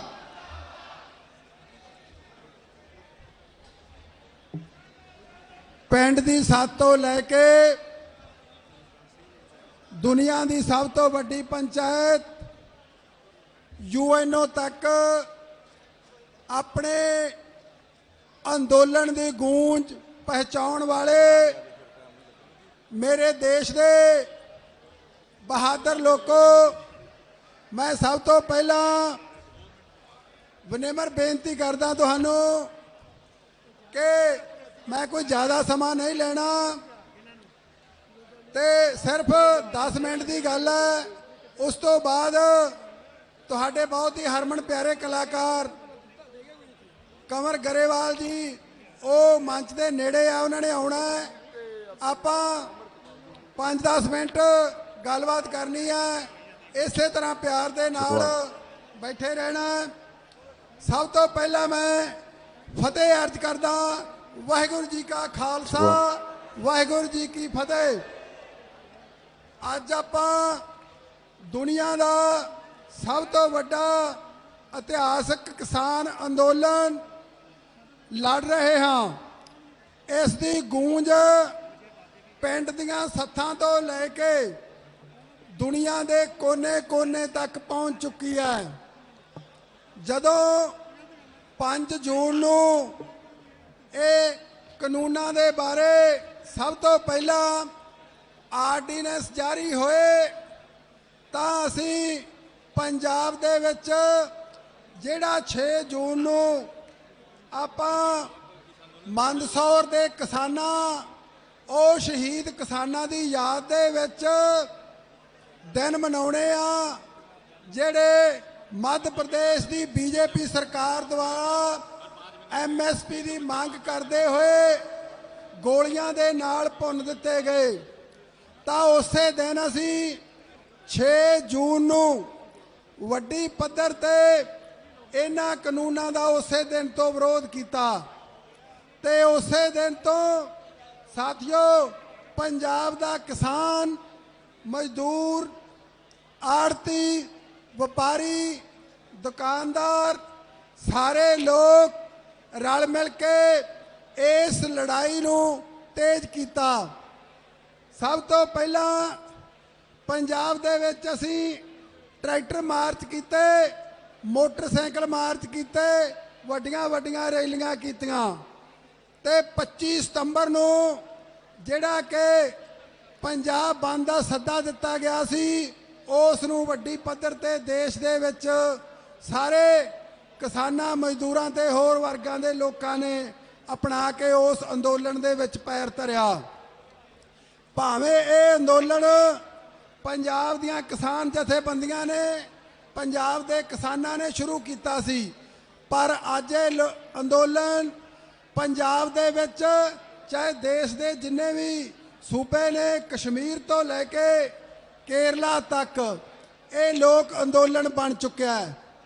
ते असी उस दिन तो ये गल कह रहे हैं कि जिहड़ा ये अंदोलन है साडियां मंगां ये मंगां केवल ते केवल जिहड़े कानून आए ने 3 तुहाडी खेती नूं बर्बाद करन वाले, तुहाडे इस धंधे नूं बर्बाद करन वाले, कल्ली इन्हां नूं वापस कराउण दी लड़ाई नहीं है ते ना ही ये कानून लड़ाई है। ये अंदोलन जिहड़ा असीं लड़ रहे हैं ये दुनिया दे बहुत वड्डे उस दुश्मन दे विरुद्ध जिहड़ा पूंजीवादी ते कारपोरेट पक्षी नीतियां लिया के तुहाडे समुचे ढांचे नूं किडनैप करना चाहुंदा है, तुहाडे समुचे ढांचे नूं हाईजैक करना चाहुंदा है, तुहानूं खेती ते खेती दे नाल जुड़े हुए दूजे धंधे ने उन्हां विचों कढ के सड़क ते लियाउणा चाहुंदा है। उस साम्राजवादी ताकतां ਜਿਹੜੀਆਂ अमरीका दे विच बैठ के WTO ते गैट वर्गे समझौते जिन्हां ने तैयार कीते उन्हां नीतियां दे राही इन्हां कानूनां दे राही तुहाडा जल जंगल जमीन ते समुच्चा तुहाडा पब्लिक ढांचा भावें वो रेलवे है BSN है चाहे दूजे अदारे ने वो समुचे अदारियां नूं इस देश दे विच आके कब्जा करना चाहुंदा है। असीं अक्सर अडानी ਤੇ ਅਬਾਨੀ ਦਾ ਨਾਂ ਸੁਣਦੇ ਆ ਵੀ ਮੋਦੀ ਆ ਜਿਹੜਾ ਉਹ ਦੇਸ਼ ਨੂੰ ਅਡਾਨੀਆਂ ਤੇ ਅਬਾਨੀਆਂ ਨੂੰ ਵੇਚ ਰਿਹਾ ਹੈ। ਕੇਵਲ ਅਡਾਨੀ ਤੇ ਅਬਾਨੀ ਨਹੀਂ ਹੈ, ਸਮੁੱਚੀ ਦੁਨੀਆ ਦਾ ਕਾਰਪੋਰੇਟ ਢਾਂਚਾ ਜਿਹਦੇ ਵਿੱਚ ਵੱਡੀਆਂ ਵੱਡੀਆਂ ਕੰਪਨੀਆਂ ਤੇ ਕਾਰਪੋਰੇਟ ਘਰਾਣੇ, ਚਾਹੇ ਉਹ ਐਮਾਜ਼ਨ ਹੈ, ਕਾਰਗਿਲ ਹੈ ਜਾਂ ਦੂਜੀਆਂ ਹੋਰ ਬਿਲ ਗੇਟਸ ਵਰਗੇ ਲੋਕ, ਜਿਨ੍ਹਾਂ ਦੀ ਬਾਜ ਵਰਗੀ ਨਿਗਾਹ ਤੇ ਇੱਲਾ ਵਾਂਗੂ ਜਿਨ੍ਹਾਂ ਦੀ ਨੀਤ ਤੁਹਾਡੇ ਇਸ ਸਮੁੱਚੀ ਜ਼ਮੀਨ ਦੇ ਉੱਪਰ ਲੱਗੀ ਹੋਈ ਹੈ, ਤੇ ਉਹ ਤੁਹਾਨੂੰ ਜ਼ਮੀਨਾਂ ਦੇ ਵਿੱਚੋਂ ਕੱਢ ਕੇ ਆਪਣਾ ਉਹ ਕਾਰਪੋਰੇਟ ਪੱਖੀ ਜ਼ਮੀਨ ਦੀ ਖੇਤੀ ਦਾ ਢਾਂਚਾ ਜਿਹੜਾ ਇੱਥੇ ਵਿਕਸਿਤ ਕਰਨਾ ਚਾਹੁੰਦੇ ਆ। ਜਦੋਂ ਤੋਂ ਕਰੋਨਾ ਕਾਲ ਆਇਆ, ਉਸ ਕਰੋਨਾ ਕਾਲ ਦੇ ਵਿੱਚ ਤੁਸੀਂ ਸਾਰਿਆਂ ਨੇ ਦੇਖਿਆ ਕਿ ਸਮੁੱਚੀ ਦੁਨੀਆ ਦਾ ਵਿਕਾਸ ਦਾ ਪਹੀਆ ਜਿਹੜਾ ਉਹ ਇੱਕਦਮ ਖਲੋ ਗਿਆ ਤੇ ਭਾਰਤ ਦੇ ਵਿੱਚ ਸਮੁੱਚਾ ਢਾਂਚਾ -24 ਡਿਗਰੀ ਚਲਾ ਗਿਆ। ਜਿਹੜੀ ਸਾਡੀ GDP ਗਰੋਥ ਹੈ -24, ਪਰ ਜਿਹੜੀ ਖੇਤੀ ਸਾਨੂੰ ਸਾਡੇ ਮਹਾਪੁਰਸ਼ਾਂ ਨੇ ਉੱਤਮ ਕਹਿ ਕੇ ਵਡਿਆਇਆ, ਬਾਬੇ ਨਾਨਕ ਨੇ ਇਸ ਖੇਤੀ ਨੂੰ ਉੱਤਮ ਖੇਤੀ ਕਿਹਾ, ਤਾਂ ਉਹੀ ਖੇਤੀ 4% ਦੀ ਦਰ ਦੇ ਨਾਲ ਇਹ ਖੇਤੀ ਨੇ ਕਰੋਨਾ ਕਾਲ ਦੇ ਵਿੱਚ ਵਿਕਾਸ ਕੀਤਾ। ਸਾਥੀਓ, ਉਹ ਖੇਤੀ ਦੀ ਮਹੱਤਤਾ ਉਹ ਦੁਨੀਆ ਦੇ ਵਿੱਚ ਬੈਠੇ ਹੋਏ ਲਟੇਰੇ ਜਿਨ੍ਹਾਂ ਦੀ ਨਜ਼ਰ ਤੁਹਾਡੀ ਜ਼ਮੀਨ ਤੇ ਹੈ, ਉਹਨਾਂ ਨੇ ਇਸ ਮਹੱਤਤਾ ਨੂੰ ਸਮਝਿਆ ਕਿ ਆਉਣ ਵਾਲੇ ਭਵਿੱਖ ਦੇ ਵਿੱਚ ਦੁਨੀਆ ਤੇ ਉਹੀ ਬੰਦਾ ਰਾਜ ਕਰੂਗਾ ਜਿਹਦਾ ਕਬਜ਼ਾ ਅਨਾਜ ਤੇ ਪਾਣੀ ਦੇ ਉੱਪਰ ਹੋਊਗਾ। ਉਸੇ ਦਿਨ ਤੋਂ ਉਹਨਾਂ ਦੀਆਂ ਕੋਸ਼ਿਸ਼ਾਂ ਹੋਰ ਤੇਜ਼ ਹੋ ਗਈਆਂ, ਜਿਹੜੀਆਂ ਕਿ ਲਗਾਤਾਰ ਪਹਿਲਾਂ ਤੁਹਾਡੇ ਉੱਪਰ ਅਜਿਹੀਆਂ ਨੀਤੀਆਂ ਠੋਸ ਕੇ ਤੁਹਾਡੇ ਇਸ ਸਮੁੱਚੇ ਢਾਂਚੇ ਨੂੰ ਲੁੱਟਣ ਦੀਆਂ ਵਿਉਂਤਾਂ ਬਣਾ ਕੇ ਉਹ ਨੀਤੀਆਂ ਜਿਹੜੀਆਂ ਲਾਗੂ ਕੀਤੀਆਂ ਜਾ ਰਹੀਆਂ ਨੇ, ਉਹ ਕਾਰਪੋਰੇਟ ਪੱਖੀ ਨੀਤੀਆਂ ਜਿਨ੍ਹਾਂ ਦੇ ਨਾਲ ਤੁਹਾਡੀ ਜ਼ਮੀਨ, ਜੰਗਲ ਤੇ ਸਾਰੀ ਜਾਇਦਾਦ, ਸਮੁੱਚਾ ਪੀਣ ਵਾਲਾ ਪਾਣੀ ਉਸ ਤੇ ਕਬਜ਼ਾ ਕਰਕੇ ਉਹ ਆਉਣ ਵਾਲੇ ਸਮੇਂ ਦੇ ਉੱਪਰ ਦੁਨੀਆ ਦੇ ਉੱਪਰ ਰਾਜ ਕਰਨਾ ਚਾਹੁੰਦੇ ਆ। ਅਸੀਂ ਦੇਖਿਆ ਵੱਡੇ ਵੱਡੇ ਸਾਮਰਾਜ ਦੇਖੇ ਆ ਇਸ ਦੇਸ਼ ਦੇ ਵਿੱਚ, ਚਾਹੇ ਮੁਗਲ ਆਏ, ਚਾਹੇ ਅੰਗਰੇਜ਼ ਆਏ ਜਾਂ ਦੂਜੇ ਧਾੜਵੀ ਲਟੇਰੇ ਆਏ, ਜਿਨ੍ਹਾਂ ਨੇ ਦੇਸ਼ ਦੇ ਉੱਪਰ ਕਬਜ਼ਾ ਕਰਕੇ ਰਾਜ ਕੀਤਾ। ਪਰ ਹੁਣ ਦੁਨੀਆ ਬਦਲ ਗਈ ਹੈ। ਇਹ ਚਾਤਰ ਲੋਕ ਅੱਜ ਤੁਹਾਡੇ ਦੇਸ਼ ਦੀ ਰਾਜਗੱਦੀ ਤੇ ਨਹੀਂ ਬੈਠਣਗੇ, ਦਿੱਲੀ ਦੀ ਗੱਦੀ ਉਹਨਾਂ ਦੇ ਏਜੰਟ ਚਲਾਉਣਗੇ। ਪਰ ਉਹ ਇਹਨਾਂ ਨੀਤੀਆਂ ਦੇ ਨਾਲ ਜਿਹੜਾ ਸਮੁੱਚਾ ਸਿਸਟਮ ਹੈ, ਇਸ ਨੂੰ ਆਪਣੇ ਪੱਖ ਦੇ ਵਿੱਚ ਚਲਾਉਣ ਵਾਸਤੇ ਅਮਰੀਕਾ ਬੈਠੇ ਉਹ ਨੀਤੀਆਂ ਘੜਨਗੇ ਤੇ ਉਹਨਾਂ ਨੀਤੀਆਂ ਦੇ ਨਾਲ ਤੁਹਾਨੂੰ ਸੜਕਾਂ ਤੇ ਲਿਆਉਣਗੇ, ਕਿਸਾਨਾਂ ਨੂੰ ਮਜ਼ਦੂਰ ਬਣਾ ਕੇ ਤੇ ਮਜ਼ਦੂਰਾਂ ਨੂੰ ਬੰਧੂਆ ਮਜ਼ਦੂਰ ਬਣਾ ਕੇ। ਕਿਉਂਕਿ ਤੁਸੀਂ ਦੇਖਿਆ ਕਿ ਪਿਛਲੇ ਕੁਝ ਮਹੀਨਿਆਂ ਦੇ ਅੰਦਰ ਅੰਦਰ ਕੇਂਦਰ ਦੀ ਇਸ ਮੋਦੀ ਸਰਕਾਰ ਨੇ ਬਹੁਤ ਸਾਰੇ ਅਜਿਹੇ ਕਾਨੂੰਨ ਜਿਨ੍ਹਾਂ ਦੇ ਨਾਲ ਮੁਲਾਜ਼ਮਾਂ ਮਜ਼ਦੂਰਾਂ ਨੂੰ ਉਹਨਾਂ ਦੇ ਕੰਮ ਦੇ ਘੰਟੇ ਜਾਂ ਰੈਤਾਂ ਜਾਂ ਉਹਨਾਂ ਦੀ ਸੁਰੱਖਿਆ ਦੇ ਜਿਹੜੇ ਕਾਨੂੰਨ ਬਣੇ ਹੋਏ ਨੇ, ਇੱਕੋ ਝਟਕੇ ਦੇ ਨਾਲ ਉਹਨਾਂ ਨੂੰ ਖਤਮ ਕੀਤਾ ਹੈ। ਤੇ ਤੁਹਾਡੇ ਲਈ ਅੱਜ ਇਹ ਵੰਗਾਰ ਭਰਿਆ ਸਮਾਂ ਹੈ। ਸਾਡੇ ਦੇਸ਼ ਦੇ ਲੋਕ, ਚਾਹੇ ਉਹ ਪੰਜਾਬੀ ਹੈ, ਚਾਹੇ ਉਹ ਹਰਿਆਣਾ ਵਾਸੀ ਹੈ ਤੇ ਚਾਹੇ ਰਾਜਸਥਾਨ ਵਾਸੀ ਹੈ, ਸਮੁੱਚਾ ਦੇਸ਼ ਕਸ਼ਮੀਰ ਤੋਂ ਲੈ ਕੇ ਕੰਨਿਆ ਕੁਮਾਰੀ ਤੱਕ ਅੱਜ ਇਹਨਾਂ ਕਾਨੂੰਨਾਂ ਦੀ ਭਿਆਨਕਤਾ ਨੂੰ, ਉਹਨਾਂ ਦੇ ਪਿੱਛੇ ਛੁਪੇ ਹੋਏ ਏਜੰਡੇ ਨੂੰ ਭਲੀ ਭਾਂਤ ਸਮਝ ਚੁੱਕਿਆ ਹੈ।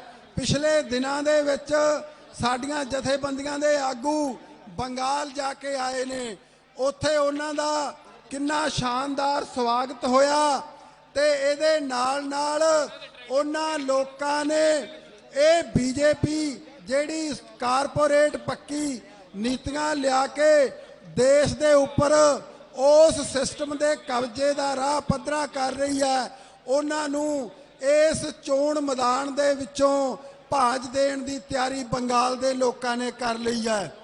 ਤੁਸੀਂ ਬੜੀ ਵਧਾਈ ਦੇ ਪਾਤਰ ਹੋ ਕਿ ਪਿਛਲੇ 4 ਮਹੀਨੇ ਹੋ ਗਏ ਨੇ, ਭਾਵੇਂ ਕਿ ਪੰਜਾਬ ਨੇ ਪਹਿਲ ਕੀਤੀ, ਹਰਿਆਣੇ ਨੇ ਪਹਿਲ ਕੀਤੀ, ਪਰ ਅੱਜ ਬੜੀ ਖੁਸ਼ੀ ਦੀ ਗੱਲ ਹੈ ਕਿ ਸਾਰੇ ਦੇਸ਼ ਦੇ ਵਿੱਚ ਵੱਡੀਆਂ ਵੱਡੀਆਂ ਜਿਹੜੀਆਂ ਪੰਚਾਇਤਾਂ ਉਹ ਹੋ ਰਹੀਆਂ, ਰੈਲੀਆਂ ਹੋ ਰਹੀਆਂ।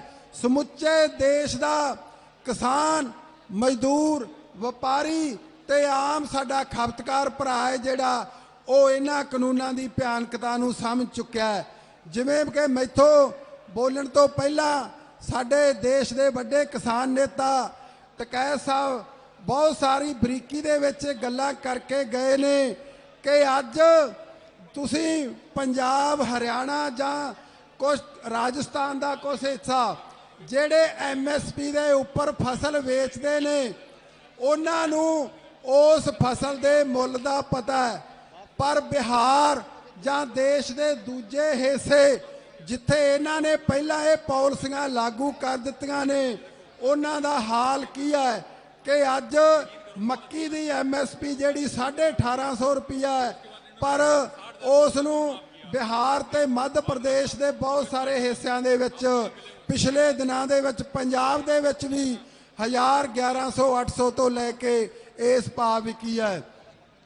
ਅੱਜ ਵੀ ਤੁਸੀਂ ਦੇਖ ਸਕਦੇ ਹੋ ਕਿ ਇੱਕ ਕਾਰਪੋਰੇਟ ਜਿਹੜਾ ਇੱਕ ਮਾਲ ਬਣਾ ਕੇ ਤੁਹਾਡੇ ਅੰਦਰ ਚੀਜ਼ਾਂ ਦੀ ਵਿਕਰੀ ਕਰ ਰਿਹਾ ਹੈ ਤੇ ਇੱਕ ਆਮ ਦੁਕਾਨਦਾਰ, ਰੇਹੜੀ ਵਾਲਾ, ਤੁਸੀਂ ਰੇਹੜੀ ਤੇ ਚਾਹੇ ਕੋਈ ਮੱਕੀ ਦੀ ਛੱਲੀ ਖਰੀਦਦੇ ਹੋ ਉਹ 5 ਜਾਂ 10 ਰੁਪਏ ਦੀ ਮਿਲਦੀ ਹੈ, ਪਰ ਮਾਲ ਦੇ ਵਿੱਚ ਜਾ ਕੇ ਉਸੇ ਚੀਜ਼ ਦਾ ਮੁੱਲ ਅੱਜ ਵੀ 60, 70, 100 ਰੁਪਏ ਤੱਕ ਹੈ।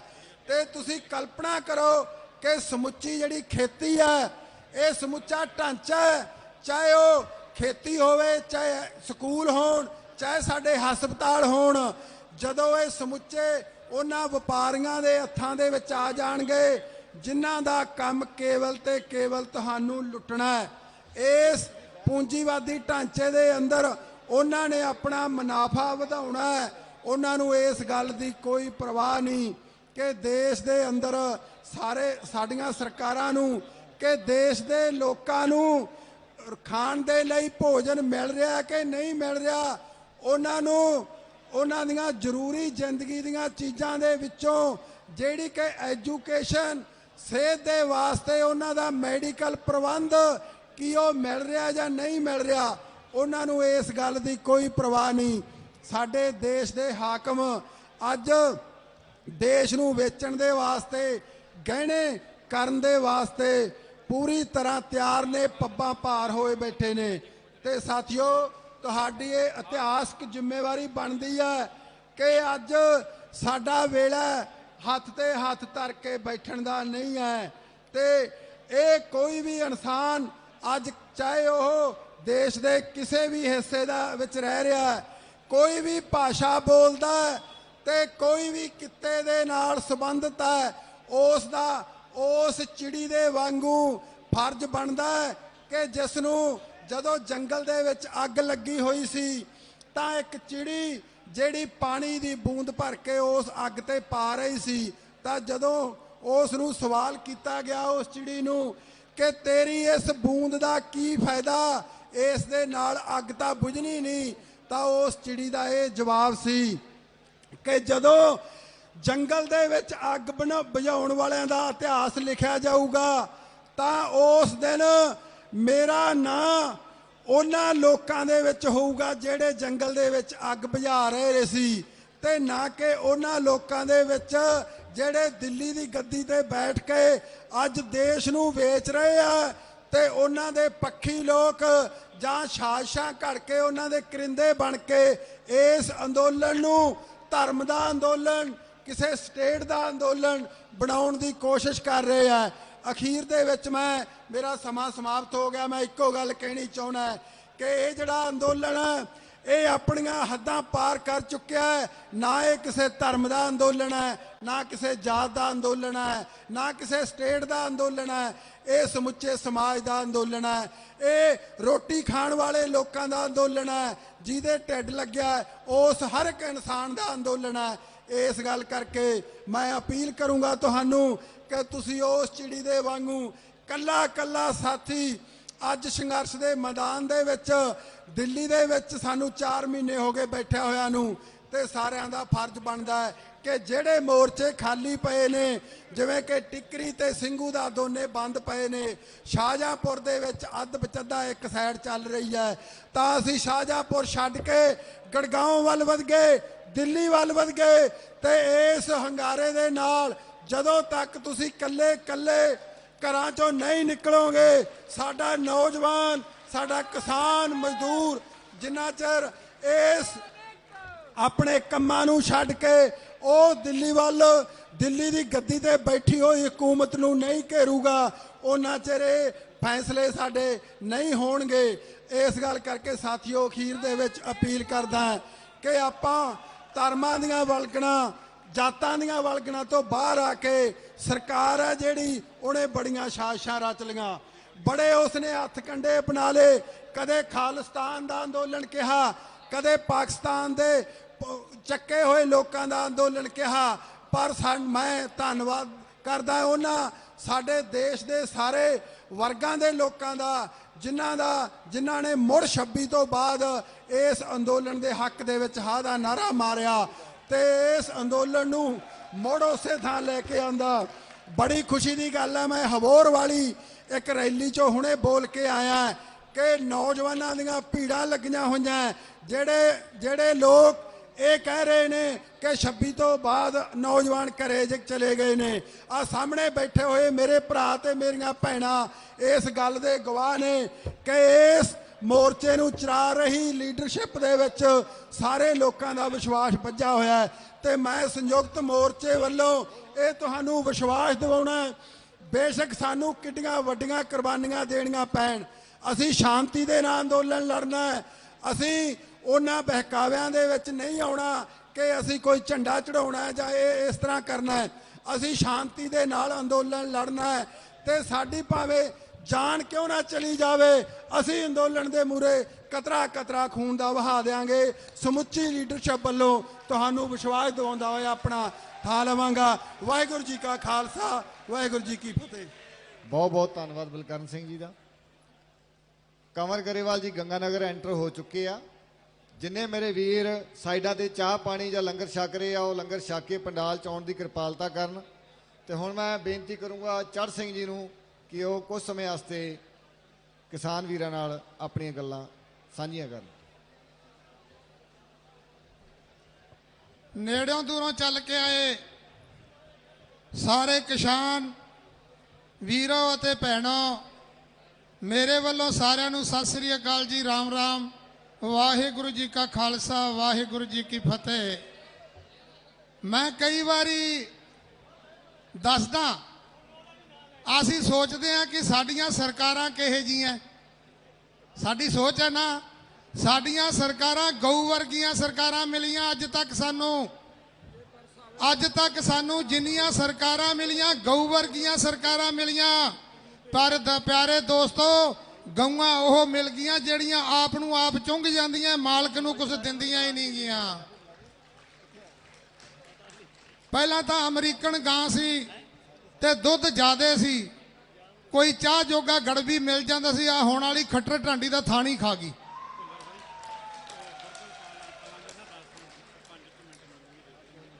ਇਸ ਮੋਦੀ ਸਰਕਾਰ ਨੇ ਰੇਲਵੇ ਵੇਚਤੀ, LIC ਵੇਚਤੀ, ਸਭ ਕੁਝ ਵੇਚਤਾ। ਆਪਣੇ ਨਾਲ ਹੁਣ ਕੀ ਹੋਣੀ ਬਾਕੀ ਆ ਤੁਹਾਨੂੰ ਪਤਾ? ਜੇ ਨਹੀਂ ਪਤਾ ਤਾਂ ਮੈਂ ਦੱਸਦਾ, ਧਿਆਨ ਨਾਲ ਸੁਣ ਲਿਓ ਦੋਸਤੋ। ਇੱਕ ਰਾਜਾ ਸੀ, ਉਹ ਜੰਗਲ ਦੇ ਵਿੱਚ ਸ਼ਿਕਾਰ ਖੇਡਣ ਵਾਸਤੇ ਗਿਆ। ਜੰਗਲ ਦੇ ਵਿੱਚ ਉਸਨੇ ਕੀ ਵੇਖਿਆ ਕਿ ਇੱਕ ਬੰਦੇ ਦਾ ਕੰਕਾਲ ਪਿਆ, ਹੱਡੀਆਂ ਪਈਆਂ। ਉਸਨੇ ਰਾਜੇ ਨੇ ਉਸ ਦੀ ਖੋਪੜੀ ਚੱਕੀ ਰਾਜਾ ਬੜਾ ਵਿਦਵਾਨ ਸੀ। ਉਸ ਨੇ ਉਸ ਖੋਪੜੀ ਤੇ ਵੇਖਿਆ ਕੀ ਲਿਖਿਆ ਹੈ। ਉਸ ਖੋਪੜੀ ਤੇ ਲਿਖਿਆ ਸੀ, ਹਜੇ ਤੱਕ ਤੇਰੇ ਨਾਲ ਕੀ ਹੋਈ ਹੈ, ਹਜੇ ਹੋਣੀ ਬਾਕੀ ਹੈ। ਰਾਜੇ ਨੇ ਸੋਚਿਆ ਕਿ ਆਦਮੀ ਨੂੰ ਕਾਂ ਕੁੱਤੇ ਖਾ ਗਏ, ਕਿਸੇ ਨੇ ਸਾਰ ਨਹੀਂ ਲਈ, ਹਜੇ ਤੱਕ ਇਹਦੇ ਨਾਲ ਹੋਣੀ ਕੀ ਬਾਕੀ ਹੈ। ਰਾਜੇ ਨੇ ਉਹ ਖੋਪੜੀ ਆਪਦੇ ਕਮਰੇ ਦੇ ਅੰਦਰ ਰੋਸ਼ਨਦਾਨ ਦੇ ਵਿੱਚ ਰੱਖ ਲਈ। ਰੋਜ਼ ਉਹ ਰਾਜਾ ਉਸ ਖੋਪੜੀ ਨੂੰ ਵੇਖਦਾ ਸੀ। ਪਿਆਰੇ ਦੋਸਤੋ, ਮਹੀਨਾ ਹੋਇਆ ਕਿ 6 ਮਹੀਨੇ ਹੋਏ। ਉਸ ਰਾਣੀ ਨੇ ਕਿਹਾ ਕਿ ਅੱਜ ਰਾਜੇ ਦਾ ਕਮਰਾ ਮੈਂ ਹੀ ਸਾਫ਼ ਕਰੂੰਗੀ। ਉਹ ਰਾਣੀ ਰਾਜੇ ਦਾ ਕਮਰਾ ਸਾਫ਼ ਕਰਨ ਵਾਸਤੇ ਗਈ। ਉਸ ਨੇ ਜਦੋਂ ਵੇਖਿਆ ਕੱਪੜੇ ਦੇ ਵਿੱਚ ਬੰਦੇ ਦੀ ਖੋਪੜੀ ਪਲੇਟੀ ਪਈ ਹੈ, ਰਾਣੀ ਨੇ ਸੋਚਿਆ ਕਿ ਇਹ ਕਹਿਰ ਹੋ ਗਿਆ ਸੀ। ਇਸ ਰਾਜੇ ਨੇ ਨਾ ਪਰਜਾ ਨੂੰ ਤੰਗ ਕਰਨਾ ਸੀ, ਨਾਲੇ ਆਪਣੇ ਤੰਗ ਹੋਣਾ ਸੀ। ਉਸ ਰਾਣੀ ਨੇ ਕੀ ਕੀਤਾ ਦੋਸਤੋ, ਉਸ ਖੋਪੜੀ ਨੂੰ ਚੱਕ ਕੇ ਉਖਲੀ 'ਚ ਕੁੱਟ ਕੇ ਤੇ ਖੂਹੀ 'ਚ ਸਿੱਟਤੀ। ਰਾਜਾ ਆਇਆ, ਰਾਜੇ ਨੇ ਆਪਦੀ ਚੀਜ਼ ਸਮਾਨ ਦੇਖਿਆ। ਰਾਜਾ ਦਾ ਵੀ ਮੇਰੇ ਕਮਰੇ ਨੂੰ ਕਿਹਨੇ ਸਾਫ਼ ਕਰਿਆ ਸੀ? ਉਹ ਰਾਣੀ ਕਹਿੰਦੀ ਮੈਂ ਕਰਿਆ ਸੀ। ਆਦਾ ਮੇਰਾ ਸਮਾਨ ਕਿੱਥੇ ਹੈ? ਰਾਜਾ ਸਾਹਿਬ ਹੁਣ ਤੈਨੂੰ ਸਮਾਨ ਨਹੀਂ ਮਿਲਦਾ, ਚਾਹੇ ਮੇਰਾ ਗੱਲ ਲਾ ਦੇ। ਉਹ ਆਦਾ ਮੈਂ ਤੈਨੂੰ ਕੁਝ ਨਹੀਂ ਕਹਿੰਦਾ, ਮੈਨੂੰ ਇਹ ਦੱਸ ਦੇ ਵੀ ਉਹ ਸਮਾਨ ਕਿੱਥੇ ਹੈ।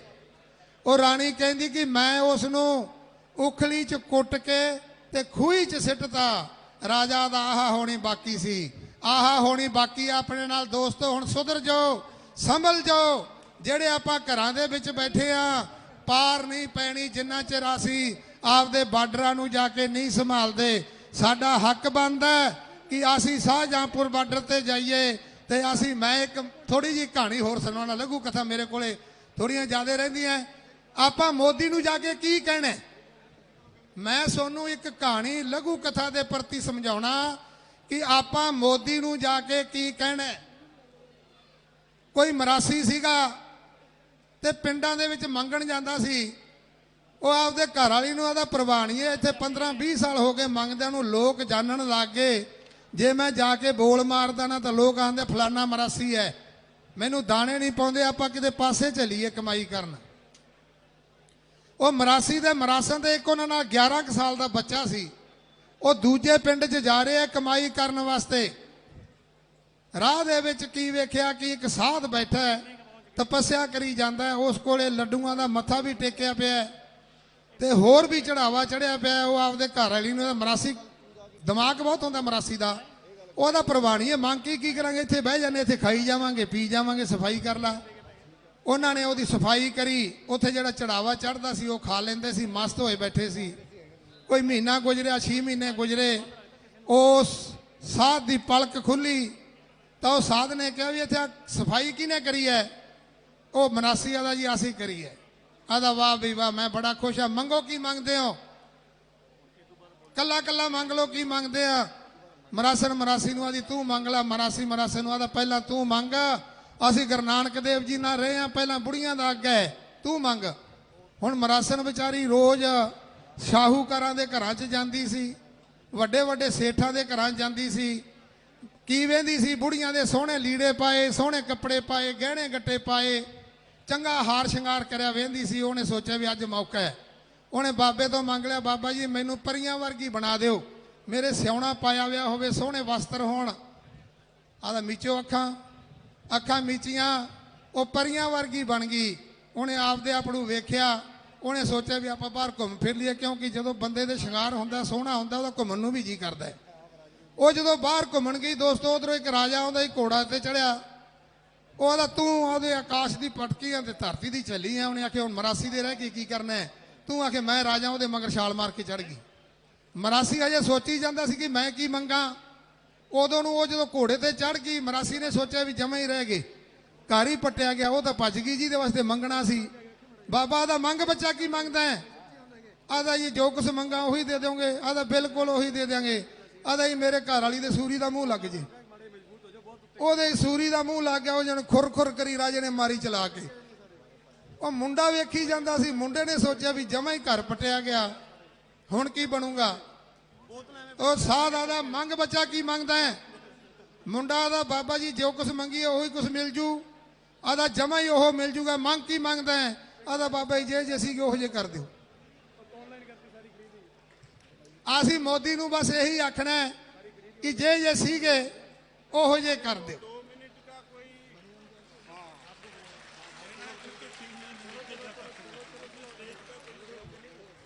ਤੁਸੀਂ ਕੀ ਸੋਚਦੇ ਹੋ ਕਿ ਇਸ ਅੰਦੋਲਨ ਨਾਲ ਮੋਦੀ ਦੇ ਕੰਨ ਤੇ ਜੂੰ ਨਹੀਂ ਰੇਂਗੀ ਹੈ, ਪਰ ਸਾਨੂੰ ਸਮਝਣ ਦੀ ਲੋੜ ਹੈ।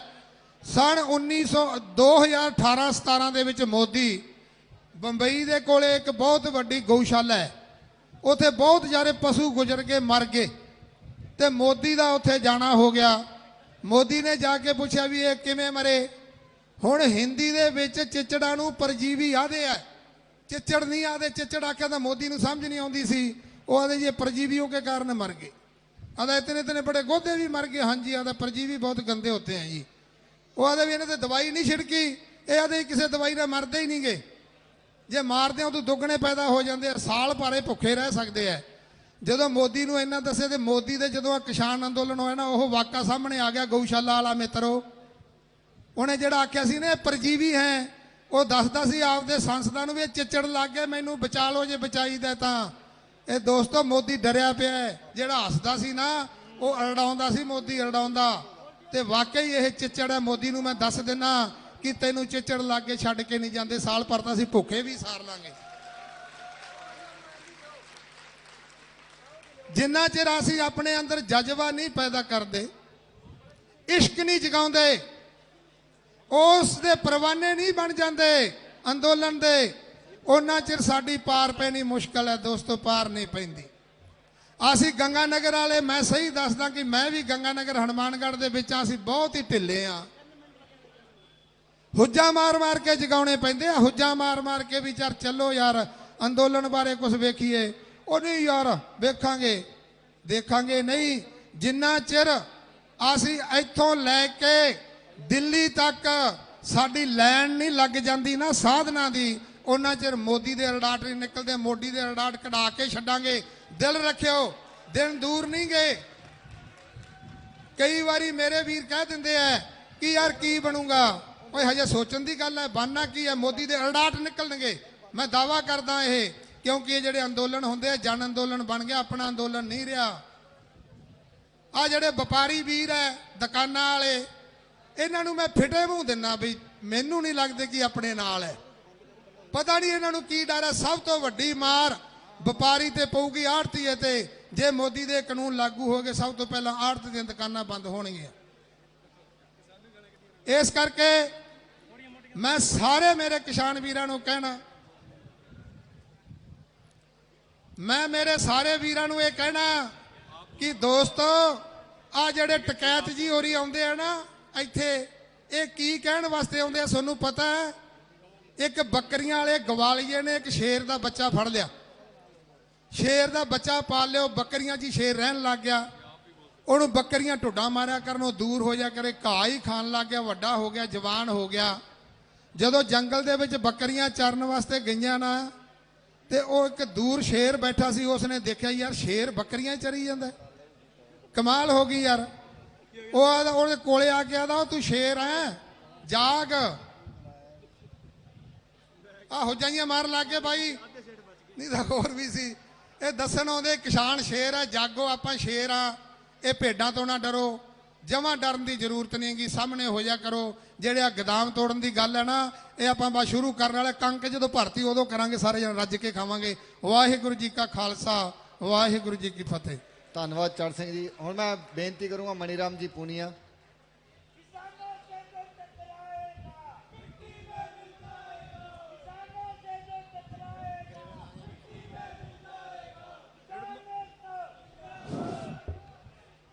इडमलसर से 5-7 जो बुढ़िया इतने रह गई है, 5-7 मुंडे रह गए। वो बस दे भी सवारियां बैठिया, 3 बसा आई हैं, तो ओदे गड्डी दे कोले जाओ, 5-7 बुढ़िया ते 5-7 बंदे इतने रह गए। वो सारी सवारियां 70-80 सवारियां गड्डी से बैठी है। ਬਸ 2-4 ਮਿੰਟਾਂ ਜੀ ਕੰਵਰ ਗਰੇਵਾਲ ਜੀ ਆਪਣੇ ਬਿਲਕੁਲ ਮੰਡੀ ਦੇ ਵਿੱਚ ਪਹੁੰਚ ਚੁੱਕੇ ਆ, ਤੇ 5-4 ਮਿੰਟਾਂ 'ਚ ਹੀ ਕੰਵਰ ਗਰੇਵਾਲ ਜੀ ਤੁਹਾਡੇ ਨਾਲ ਆਪਣੀਆਂ ਗੱਲਾਂ ਬਾਤਾਂ ਸਾਂਝੀਆਂ ਕਰਨਗੇ। ਹੁਣ ਮਨੀਰਾਮ ਜੀ ਪੂਨੀਆ। सारे बहन भाइयों से मेरा निवेदन है कि मैं सिर्फ आपके साथ में 5 बातें साझी करूंगा। वो पहली बात ये है कि इतना बड़ा ऐतिहासिक आंदोलन हिंदुस्तान का पूरी दुनिया ने स्वीकार किया है। पूरी दुनिया ने, पूरी दुनिया की एजेंसियां अब तक के दुनिया के किसान आंदोलन में सबसे बड़ा किसान आंदोलन मान चुकी है। ये बहुत बड़ी उपलब्धि है।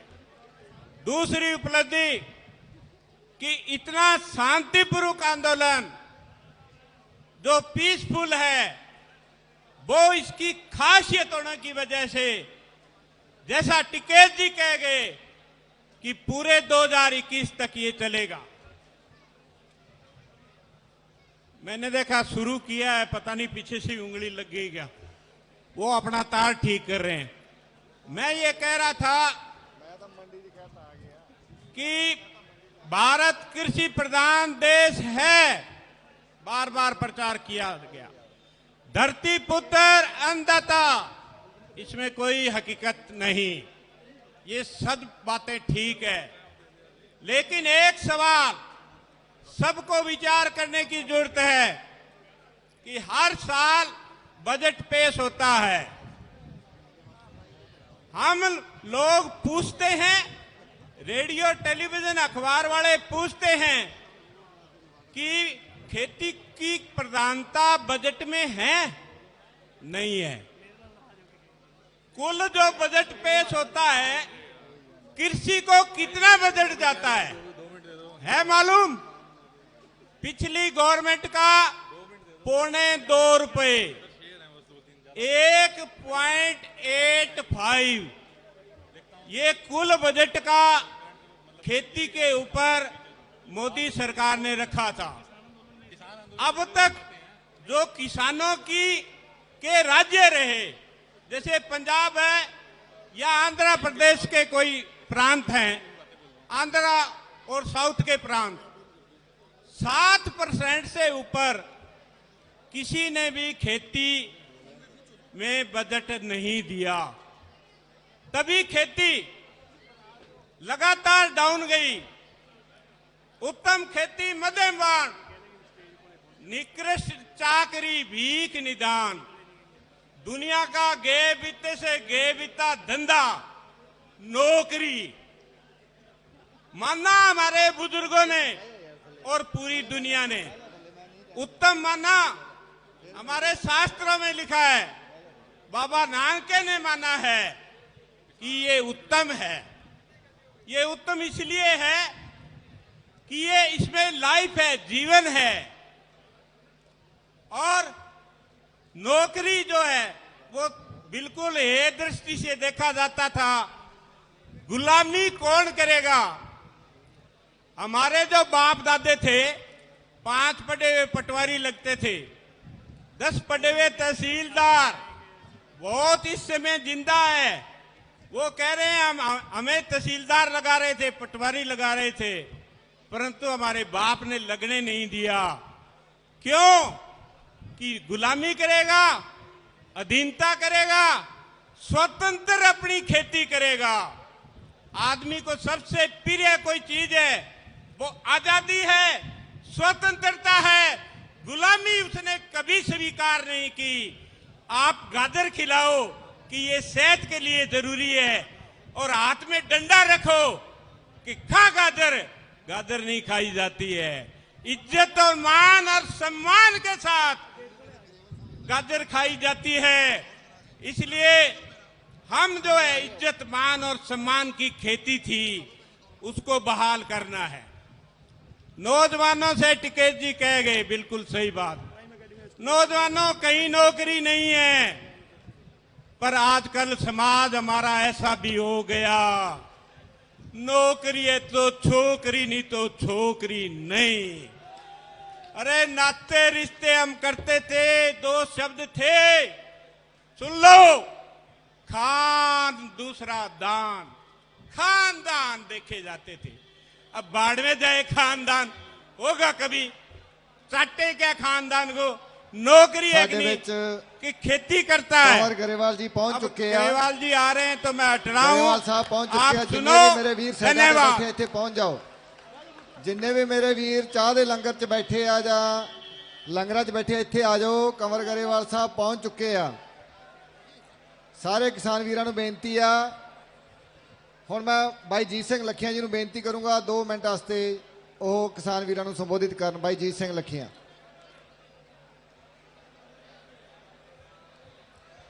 ਗਰੇਵਾਲ ਸਾਹਿਬ ਪਹੁੰਚ ਚੁੱਕੇ ਆ। ਸਾਰਿਆਂ ਨੂੰ ਬੇਨਤੀ ਆ ਵੀ ਆ ਜਾਓ। ਛੜ ਦੇ ਵਿੱਚ ਮੰਚ ਕੋਲ ਸਾਰੇ ਜਾਣੇ ਪਹੁੰਚ ਜਾਓ। परम सत्कारयोग किसान वीरो, वाहिगुरु जी का खालसा, वाहिगुरु जी की फतेह। मेरे तो पहला बहुत सारे व्यक्तियों ने बड़े खुले दिल नाल तुहानूं सारा कुछ समझाया। मेरी तो एक हाज़री है। सानू गुरु साहब ने एक आदेश दिता है, जब आपकी औत निधान बनो, अत ही रन में तब जूझ मरो। सो असी इस रण खेतर दे विच अपनी शमूलीयत पा के बोले सो निहाल।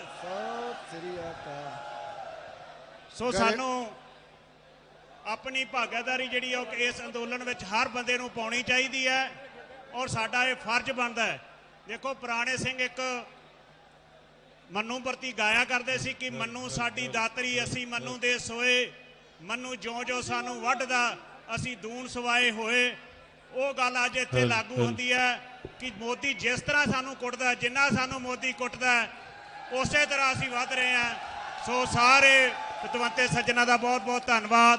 वाहिगुरू जी का खालसा, वाहिगुरू जी की फतेह। ਅਸੀਂ ਗੰਗਾਨਗਰ ਦੀ ਧਰਤੀ ਤੇ ਪਹੁੰਚੇ ਵੀਰ ਕੰਵਰ ਗਰੇਵਾਲ ਸਾਹਿਬ ਦਾ ਸਵਾਗਤ ਕਰਦੇ ਹਾਂ। ਕੁਝ ਸਮਾਂ ਲੇਟ ਜ਼ਰੂਰ ਹੋ ਗਏ ਕਿਉਂਕਿ ਇਹਨਾਂ ਦੀ ਗੱਡੀ ਦਾ ਟਾਇਰ ਫਟ ਗਿਆ ਸੀ। ਉਹਦੇ ਵਾਸਤੇ ਅਸੀਂ ਮਾਫੀ ਵੀ ਚਾਹੁੰਦੇ ਹਾਂ ਸੰਗਤ ਤੋਂ। ਲਗਾਤਾਰ 5 ਮਹੀਨਿਆਂ ਤੋਂ, ਚਾਹੇ ਉਹ ਪੰਜਾਬ ਦੇ ਵਿੱਚੋਂ ਜਦੋਂ ਅੰਦੋਲਨ ਸ਼ੁਰੂ ਹੋਇਆ ਸੀਗਾ, ਚਾਹੇ ਹੁਣ ਦਿੱਲੀ ਦੇ 4 ਛਪੇਰੇ ਜਿੱਥੇ ਜਿੱਥੇ ਵੀ ਅੰਦੋਲਨ ਦੇ ਜਿਹੜੇ ਪੜਾਅ ਲੱਗੇ ਆ, ਚਾਹੇ ਉਹ ਟੀਕਰੀ ਬਾਰਡਰ ਆ, ਚਾਹੇ ਸਿੰਘੂ ਬਾਰਡਰ ਆ, ਚਾਹੇ ਗਾਜੀਪੁਰ ਬਾਰਡਰ ਆ, ਚਾਹੇ ਸ਼ਾਹਜਹਾਂਪੁਰ ਬਾਰਡਰ ਆ, ਹਰੇਕ ਜਗ੍ਹਾ ਜਾ ਕੇ ਗਰੇਵਾਲ ਸਾਹਿਬ ਆਪਣੀਆਂ ਸੇਵਾਵਾਂ ਨਿਭਾ ਰਹੇ ਆ। ਇੱਕ ਵੱਡੀ ਗੱਲ ਦੱਸਾਂ, ਉੱਥੇ ਇੰਨੀ ਸੰਗਤ ਬੈਠੀ ਹੋਣ ਕਰਕੇ ਗੰਦਗੀ ਬਹੁਤ ਫੈਲ ਗਈ ਸੀਗੀ ਕਿਉਂਕਿ ਮੈਂ ਵੀ ਉੱਥੇ ਮੌਜੂਦ ਰਿਹਾ ਆ ਤੇ ਮੈਂ ਗਰੇਵਾਲ ਸਾਹਿਬ ਨੂੰ ਵੇਖਿਆ। ਇਹਨਾਂ ਨੇ ਅਗਵਾਈ ਕਰਕੇ ਖੁਦ ਕੱਲੀ ਕੱਲੀ ਟਰਾਲੀ ਕੋਲ ਜਾ ਕੇ ਪੂਰੇ ਏਰੀਆ ਦੇ ਵਿੱਚ ਨੌਜਵਾਨਾਂ ਨੂੰ ਨਾਲ ਲੈ ਕੇ ਉੱਥੇ ਆਪਦੇ ਹੱਥੀਂ ਸਫਾਈ ਕੀਤੀ। ਬਹੁਤ ਬਹੁਤ ਧੰਨਤਾ ਦੇ ਯੋਗ ਹੈ ਇਹਨਾਂ ਦਾ। ਬਹੁਤ ਬਹੁਤ ਧੰਨਵਾਦ, ਇਹਨਾਂ ਦਾ ਬਹੁਤ ਬਹੁਤ ਸਵਾਗਤ। ਹੁਣ ਮੈਂ ਗਰੇਵਾਲ ਸਾਹਿਬ ਨੂੰ ਕਹੂੰਗਾ ਕਿ ਉਹ ਮੰਚ ਤੇ ਆਉਣ ਤੇ ਆਪਣੀਆਂ ਗੱਲਾਂ ਬਾਤਾਂ ਸੰਗਤ ਨਾਲ ਸਾਂਝੀਆਂ ਕਰਨ।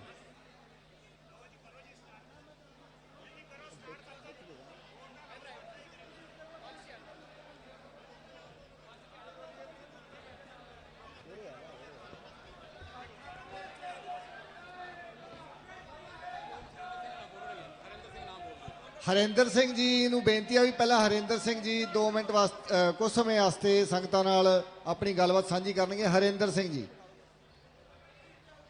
ਹਰਿੰਦਰ ਸਿੰਘ ਜੀ।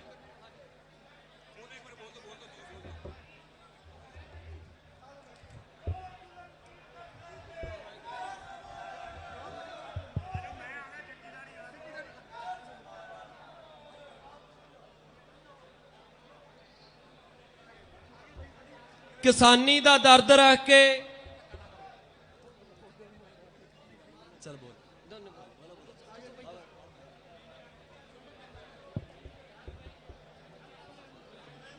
गंगानगर दी धरती ते पहुंचे सारे ही सत्कारयोग फतेह दी सांझ पायो। वाहिगुरू जी का खालसा, श्री वाहिगुरू जी की फतेह।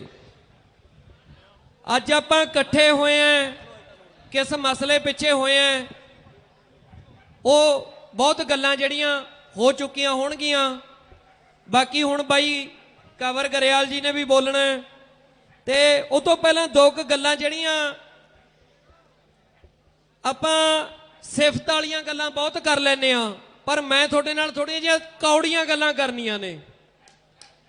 कौड़ियां भरावो ये ने कि आपां पंजाब च ਹਰਿਆਣੇ 'ਚ ਵੱਡੇ ਵੱਡੇ ਇਕੱਠ ਲੱਗ ਕੇ ਕਰਨ, ਪਰ ਦਿੱਲੀ ਸਿੰਘੂ ਮੋਰਚੇ ਤੇ ਇਕੱਠ ਕਿਉਂ ਘਟ ਰਿਹਾ ਹੈ? ਸਾਡੇ ਤੇ ਸਵਾਲ ਹੈ ਇਹ।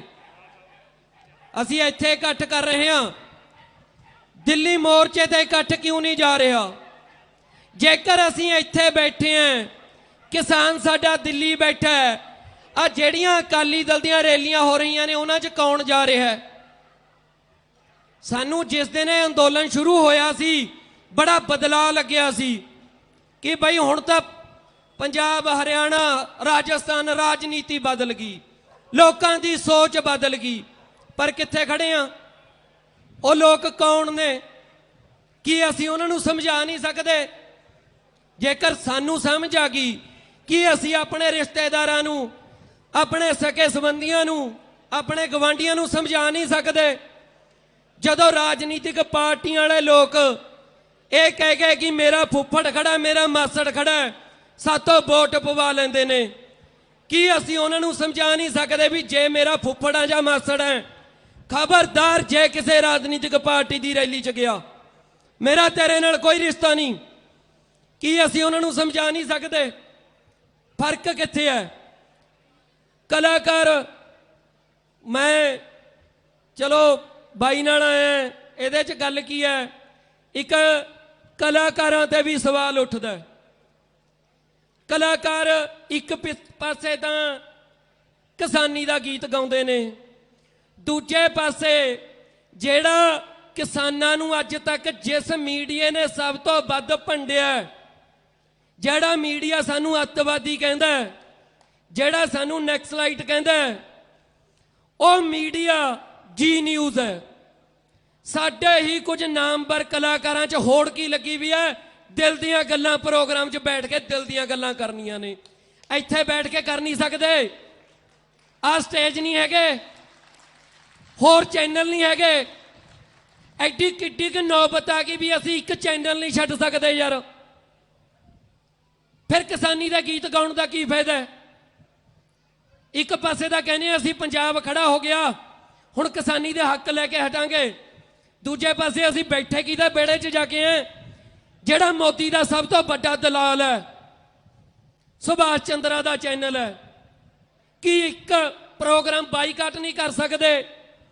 ਹੁਣ ਆਪਣੇ ਜੋ ਬਹੁਤ ਸਣੇ ਨਾ ਸਾਰੇ, ਉਹਨਾਂ ਨੂੰ ਮਾੜੇ ਕਹਿਣ ਲੱਗ ਜਾਂਗੇ, ਪਰ ਭਰਾਵੋ ਉਹ ਨਹੀਂ ਮਾੜੇ, ਕਲਾਕਾਰ ਨਹੀਂ ਮਾੜੇ, ਮਾੜੇ ਅਸੀਂ ਹੈ।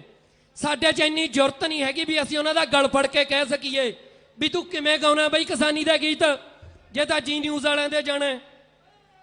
ਇੱਕ ਪਾਸੇ ਰਹਿ, ਦੋ ਗਲਾ ਚੇੜਾ ਨਾ ਵਰਤ, ਕਿਉਂਕਿ ਜਿਹੜਾ ਮੀਡੀਆ, ਗੋਦੀ ਮੀਡੀਆ, ਇਹਨੇ ਅੱਜ ਤੱਕ ਜਿੰਨੀ ਹੁਣ ਤੱਕ ਲੁੱਟ ਹੋਈ ਹੈ ਸਾਡੀ ਭਾਰਤ ਦੀ, ਸਭ ਤੋਂ ਵੱਡਾ ਯੋਗਦਾਨ ਗੋਦੀ ਮੀਡੀਆ ਦਾ ਹੈ। ਹੁਣ ਮੈਂ ਇੱਕ ਤੁਹਾਨੂੰ ਖਬਰ ਸਾਂਝੀ ਕਰਦਾ ਤੁਹਾਡੇ ਨਾਲ। ਕੁਝ ਸਾਲ ਪਹਿਲਾਂ ਇੱਕ ਓਪੋਜੀਸ਼ਨ ਪਾਰਟੀ ਵਾਲੇ ਨੇ ਮੁੱਦਾ ਚੱਕ ਲਿਆ ਜੀ, ਨਰਿੰਦਰ ਮੋਦੀ ਦੇ ਘਰੇ 4500 ਰੁਪਏ ਕਿਲੋ ਵਾਲੀ ਮਸ਼ਰੂਮ ਜਾਂਦੀ ਹੈ।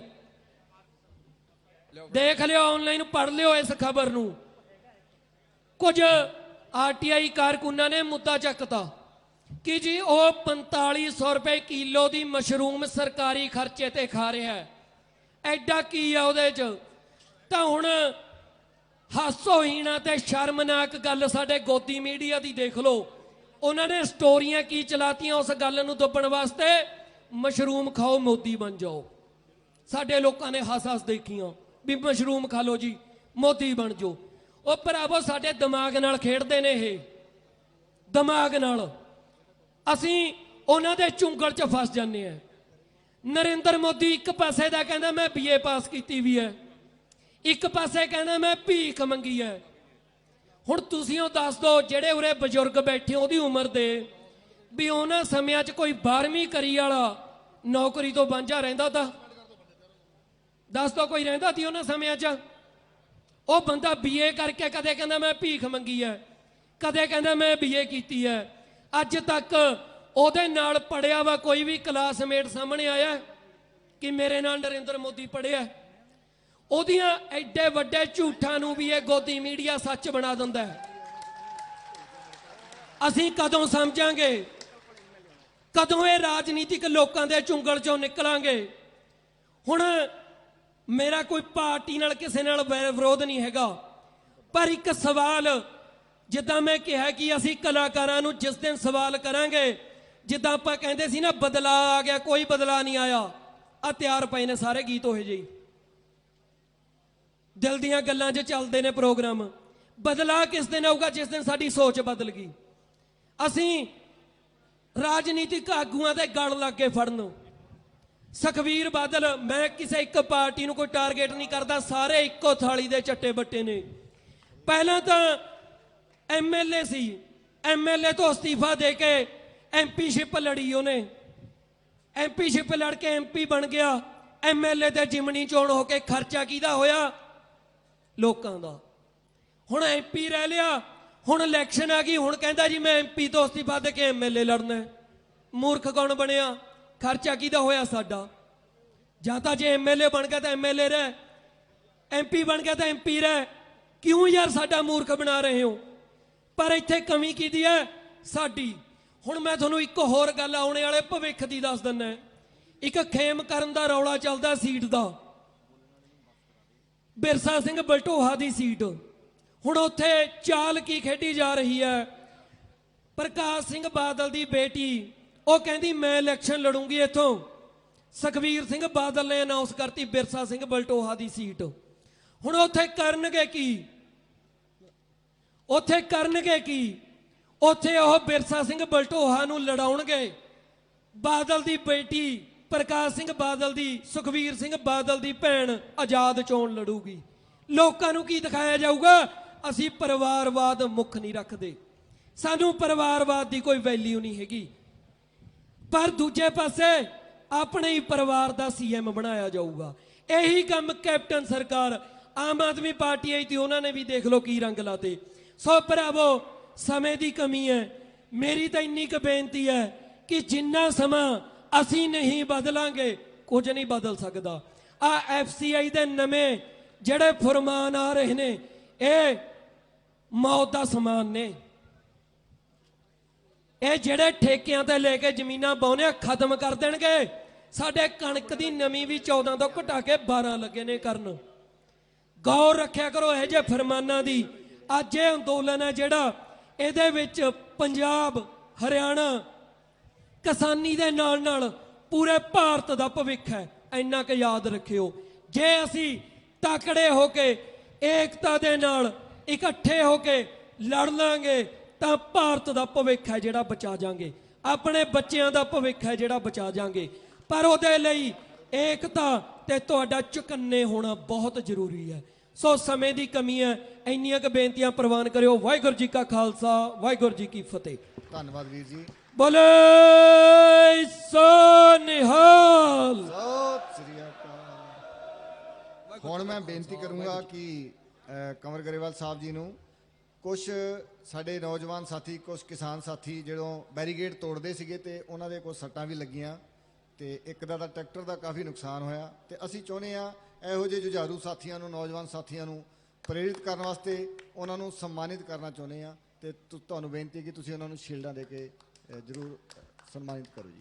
ਤੇ ਸੁਖਵੀਰ, ਅਮਰਤਪਾਲ ਸਿੰਘ ਤੇ ਰਾਜਾਵੀਰ ਤੇ ਐਮਪੀ ਸੰਧੂ ਵੀਰ, ਜਿਨ੍ਹਾਂ ਦੀ ਲੱਤ ਟੁੱਟ ਗਈ ਸੀਗੀ ਇਸ ਅੰਦੋਲਨ ਦੇ ਵਿੱਚ, ਉਹ ਮੈਨੂੰ ਲੱਗਦਾ ਸ਼ਾਇਦ ਚਲੇ ਨਾ ਗਏ ਹੁਣ ਕਿਤੇ। ਐਮਪੀ ਸੰਧੂ ਵੀਰ ਜੇ ਇੱਥੇ ਮੌਜੂਦ ਆ ਤਾਂ ਉਹ ਵੀ ਸਟੇਜ ਤੇ ਜ਼ਰੂਰ ਆਉਣ। ਮਾਨ ਸਾਹਿਬ ਨੂੰ ਤੇ ਸੰਧੂ ਸਾਹਿਬ ਨੂੰ ਬੇਨਤੀ ਵੀ ਨਾਲ ਉਹ ਵੀ ਮੇਰੇ ਨੌਜਵਾਨ ਸਾਥੀਆਂ ਨੂੰ ਸਨਮਾਨਿਤ ਕਰਨ।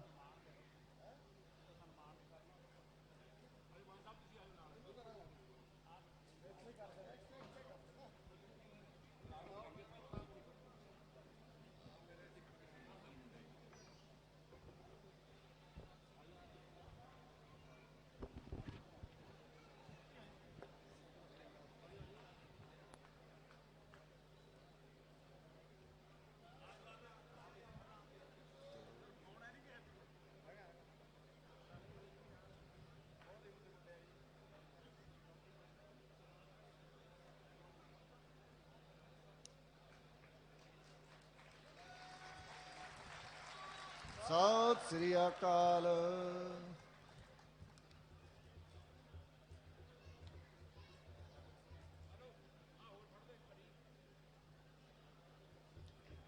ਬੋਲੇ ਸੋ ਨਿਹਾਲ।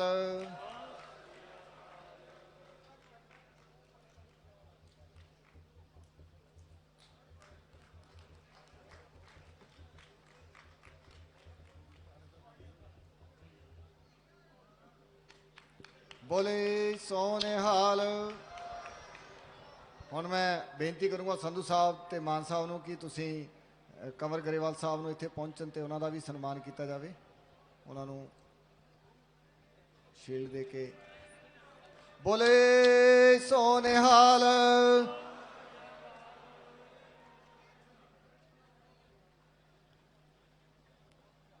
ਹੁਣ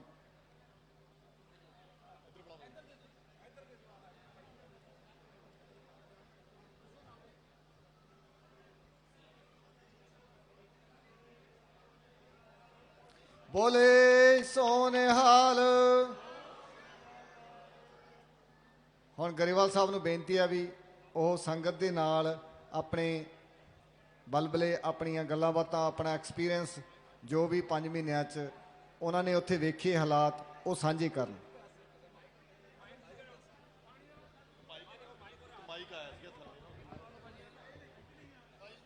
ਕਿਸਾਨ ਏਕਤਾ, ਕਿਸਾਨ ਏਕਤਾ। ਹੈਲੋ,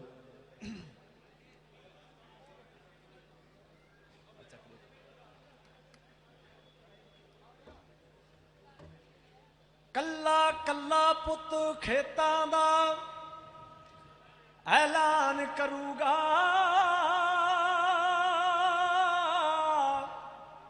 ਹੋ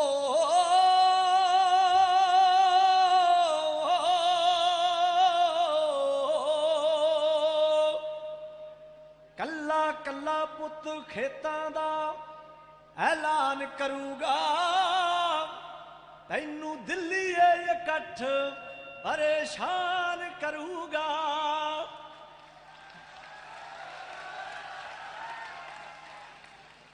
ਕੱਲਾ ਸਤਿ ਸ੍ਰੀ ਅਕਾਲ। ਕੱਲਾ ਕੱਲਾ ਪੁੱਤ ਖੇਤਾਂ ਦਾ ਐਲਾਨ ਕਰੂਗਾ, ਤੈਨੂੰ ਦਿੱਲੀ ਇਹ ਇਕੱਠ ਪਰੇਸ਼ਾਨ ਕਰੂਗਾ। ਤੇਰਾ ਫਾਇਦੇ ਨਾਲੋਂ ਜ਼ਿਆਦਾ ਨੁਕਸਾਨ ਕਰੂਗਾ, ਪਰ ਫਸਲਾਂ ਦੇ ਫੈਸਲੇ ਇਹ ਬਾ ਆ ਮੈਂ ਕਿਹਾ ਫਸਲਾਂ ਦੇ ਫੈਸਲੇ ਅਸੀਂ ਹੱਕ ਦੀ ਲੜਾਈ ਹੱਕ ਨਾਲ ਲੜਾਂਗੇ, ਓਏ ਹੱਕ ਨਾਲ ਲੜਾਂਗੇ। ਅਸੀਂ ਹੱਕ ਦੀ ਲੜਾਈ ਹੱਕ ਨਾਲ ਲੜਾਂਗੇ, ਅਸੀਂ ਜਿੱਤਾਂਗੇ ਤੇ ਦੇਗ ਤੇਗ ਫਤਿਹ ਪੜਾਂਗੇ। ਸਾਨੂੰ ਮਾਣ ਵਰੀ ਰਾਏ ਇਤਿਹਾਸ ਦੇ ਉੱਤੇ, ਇਤਿਹਾਸ ਦੇ ਉੱਤੇ ਸਾਨੂੰ ਮਾਣ ਵਰੀ ਰਾਏ ਇਤਿਹਾਸ ਦੇ ਉੱਤੇ। ਬਾਕੀ ਦੁੱਧ ਪਾਣੀ ਜੰਗ ਦਾ ਮੈਦਾਨ ਕਰੂਗਾ, ਤੈਨੂੰ ਦਿੱਲੀ ਇਹ ਇਕੱਠ ਪਰੇਸ਼ਾਨ ਕਰੂਗਾ, ਪਰ ਫਸਲਾਂ ਦੇ ਫੈਸਲੇ ਉਹ ਮੈਂ ਕਿਹਾ ਫਸਲਾਂ ਦੇ ਫੈਸਲੇ ਜੀ, ਮੈਂ ਕਿਹਾ ਫਸਲਾਂ ਦੇ ਫੈਸਲੇ ਕਿਸਾਨ ਕਰੂਗਾ।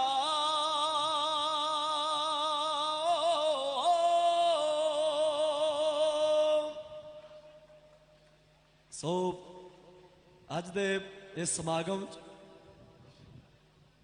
ਜਿੰਨੇ ਵੀ ਕਦਮ ਚੱਲ ਕੇ ਆਏ ਹੋ, ਸਭ ਤੋਂ ਪਹਿਲਾਂ ਤਾਂ ਸਾਡੀਆਂ ਮੇਰੀਆਂ ਬਹੁਤ ਪਿਆਰੀਆਂ ਮਾਵਾਂ, ਬਹੁਤ ਸਤਿਕਾਰਯੋਗ ਮਾਵਾਂ ਔਰ ਭੈਣਾਂ ਮੇਰੀਆਂ, ਔਰ ਹਮੇਸ਼ਾ ਚੜ੍ਹਦੀ ਕਲਾ 'ਚ ਰਹਿਣ ਵਾਲੇ ਸਾਡੇ ਬਜ਼ੁਰਗ ਸਾਹਿਬਾਨ ਔਰ ਨੌਜਵਾਨ ਭਰਾ, ਸਾਰੇ ਦੋਸਤ ਮਿੱਤਰ, ਛੋਟੇ ਬੱਚੇ, ਪੁਲਿਸ ਆਫੀਸਰ ਸਾਹਿਬਾਨ ਔਰ ਇੱਥੋਂ ਦਾ ਸ਼੍ਰੀ ਗੰਗਾਨਗਰ ਦਾ ਮੀਡੀਆ, ਹੋਰ ਜਿੰਨੇ ਵੀ ਕਰਮੀ ਧਰਮੀ ਲੋਕ ਆਪਣਾ ਸਮਾਂ ਕੱਢ ਕੇ ਆਏ ਹੋ, ਤੁਹਾਡੇ ਸਾਰਿਆਂ ਦੇ ਅੰਦਰ ਵਸਦੇ ਉਸ ਸੱਚੇ ਪਾਤਸ਼ਾਹ ਨੂੰ, ਉਸ ਪਰਮ ਸ਼ਕਤੀ ਨੂੰ ਉਸ ਸੁਪਰੀਮ ਪਾਵਰ ਨੂੰ ਮੇਰਾ ਕੋਟੀ-ਕੋਟ ਪ੍ਰਣਾਮ ਕਬੂਲ ਕਰਿਓ। ਬਹੁਤ ਬਹੁਤ ਆਦਰ ਸਤਿਕਾਰ ਤੁਹਾਡਾ ਸਾਰਿਆਂ ਦਾ।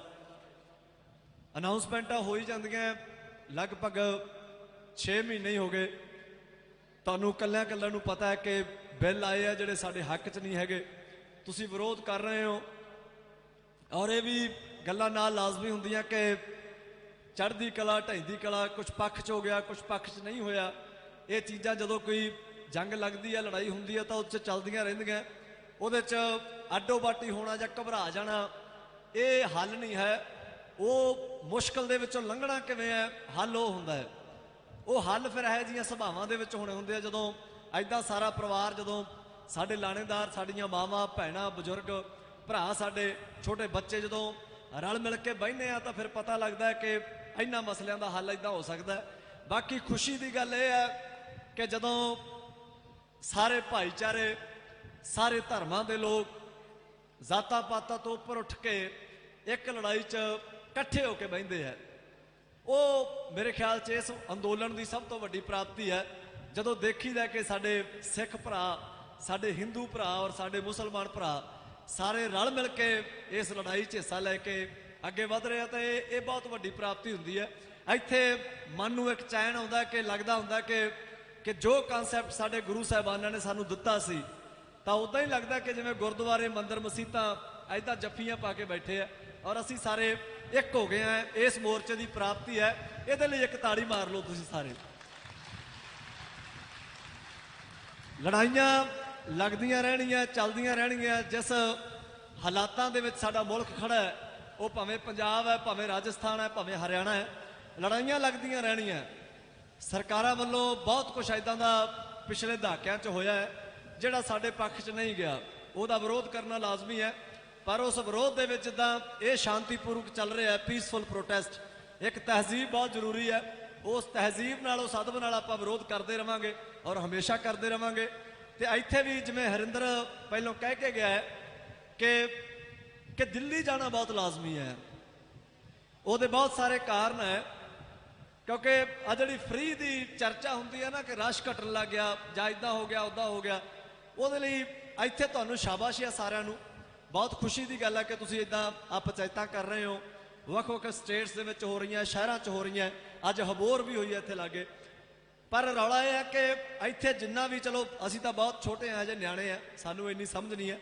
ਜਿੰਨੇ ਵੀ ਇਹ ਸੀਨੀਅਰ ਸਾਡੇ ਆਗੂ ਬੈਠੇ ਆ, ਜਿਹੜੇ ਫਿਕਰਮੰਦ ਹੈ ਇਸ ਮਿੱਟੀ ਦੇ ਲਈ, ਇੱਕ ਤਰੀਕ ਜ਼ਰੂਰ ਲਿਓ ਕਿ ਅੱਜ ਦੀ ਸਭਾ 'ਚੋਂ ਇਹ ਪ੍ਰਣ ਕਰਕੇ ਜਾਇਓ।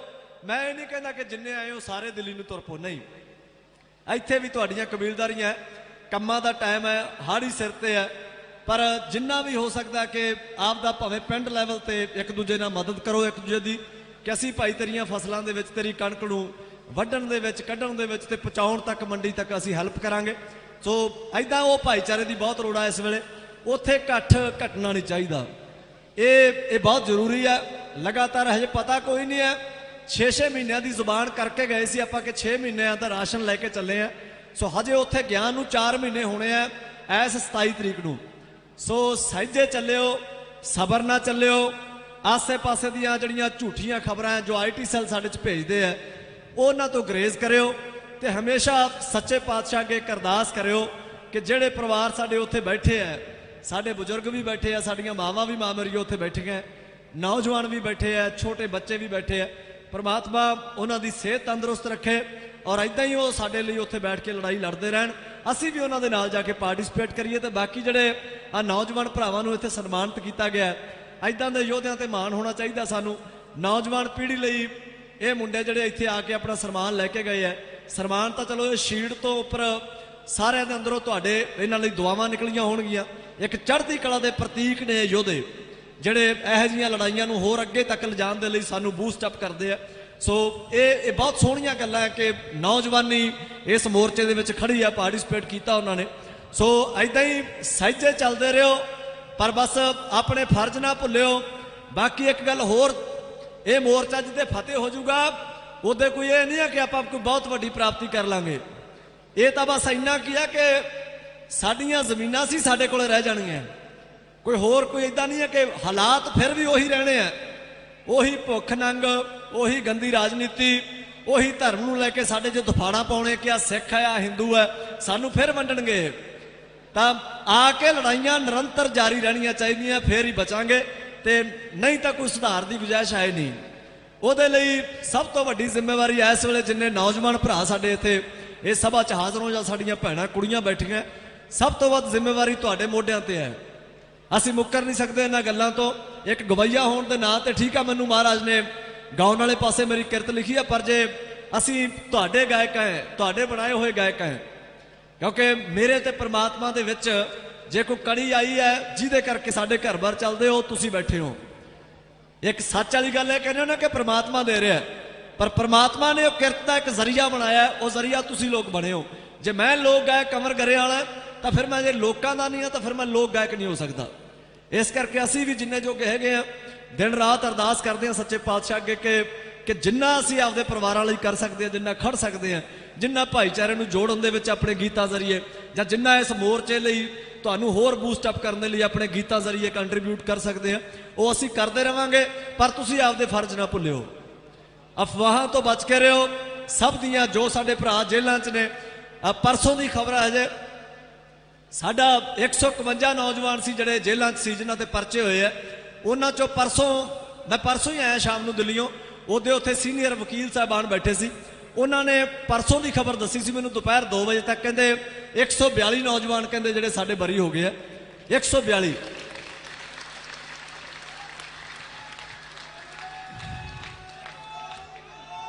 ਅਕਾਲ ਸੋ 9 ਨੌਜਵਾਨ ਸੀ ਜਿਹੜੇ ਹਜੇ ਕਹਿੰਦੇ ਬਾਕੀ ਸੀ। ਉਹ ਵੀ ਹੋ ਸਕਦਾ ਮਹਾਰਾਜ ਨੇ ਕੀਤਾ ਹੋਵੇ ਕਿ ਕੱਲ ਤੇ ਅੱਜ ਦੇ ਵਿੱਚ ਜਾਂ 1-2 ਦਿਨਾਂ ਦੇ ਵਿੱਚ ਹੋਰ ਸਾਰੇ ਬਰੀ ਹੋ ਜਾਣਗੇ। ਸੋ ਇਹ ਲੜਾਈਆਂ ਹੈ, ਲੜਾਈਆਂ ਦੇ ਵਿੱਚ ਉਹ ਨੌਜਵਾਨਾਂ ਨੂੰ ਵੀ ਮੈਂ ਕਈਆਂ ਨੂੰ ਮਿਲਿਆ, ਜਿਵੇਂ ਆ ਤਿੰਨਾਂ ਨੂੰ ਤਾਂ ਹੁਣ ਇੱਥੇ ਹੀ ਮਿਲਿਆ, ਤਾਂ ਚਿਹਰੇ ਤੇ ਭੋਰਾ ਨਮੋਸ਼ੀ ਜਾਂ ਢਹਿੰਦੀ ਕਲਾ ਨਹੀਂ ਹੈ, ਚੜ੍ਹਦੀ ਕਲਾ ਹੀ ਹੈ। ਸੋ ਇਹ ਜਿੱਤ ਦੀਆਂ ਨਿਸ਼ਾਨੀਆਂ ਨੇ ਸਾਡੀਆਂ, ਅਸੀਂ ਜਿੱਤਾਂਗੇ ਜ਼ਰੂਰ। ਇਸ ਗੱਲ ਦਾ ਉਹ ਸੱਚੇ ਪਾਤਸ਼ਾਹ ਤੇ ਸਾਨੂੰ ਭਰੋਸਾ ਹੈ ਕਿ ਜੇ ਆਪਾਂ ਨੇਕ ਨੀਤਾਂ ਲੈ ਕੇ ਚੱਲੇ ਆ ਨਾ, ਸਾਰੇ ਆ ਹੰਭਲੇ ਇੱਥੇ ਪ੍ਰਬੰਧਕ ਭਰਾਵਾਂ ਨੇ ਜਿਨ੍ਹਾਂ ਨੇ ਕੀਤੇ ਹੈ ਹਨਾ, ਸਾਰਾ ਅਰੇਂਜਮੈਂਟ ਕੀਤਾ, ਜੇ ਅਸੀਂ ਇਸ ਨੀਅਤ ਨਾਲ ਕੰਮ ਕਰ ਰਹੇ ਹਾਂ ਤਾਂ ਇਹਦੇ 'ਚ ਕੋਈ ਦੋ ਰਾਏ ਨਹੀਂ ਮਾਂ ਮੇਰੀਓ, ਮੋਰਚਾ ਫਤਿਹ ਹੋਊਗਾ। ਇਹ ਬਿੱਲ ਰੱਦ ਹੋਣਗੇ ਤੇ ਆਪਾਂ ਉਦਾਂ ਹੀ ਹੱਸਦੇ ਨੱਚਦੇ ਗਾਉਂਦੇ ਜਿਵੇਂ ਚੜ੍ਹਦੀ ਕਲਾ 'ਚ ਗਏ ਸੀ, ਉਵੇਂ ਹੀ ਨੱਚਦੇ ਗਾਉਂਦੇ ਆਪਾਂ ਮੋਰਚਾ ਫਤਿਹ ਕਰਕੇ ਆਵਾਂਗੇ। ਇਹ ਸੱਚੇ ਪਾਤਸ਼ਾਹ ਤੇ ਯਕੀਨ ਆਪਾਂ ਨੂੰ ਸਾਰਿਆਂ ਨੂੰ।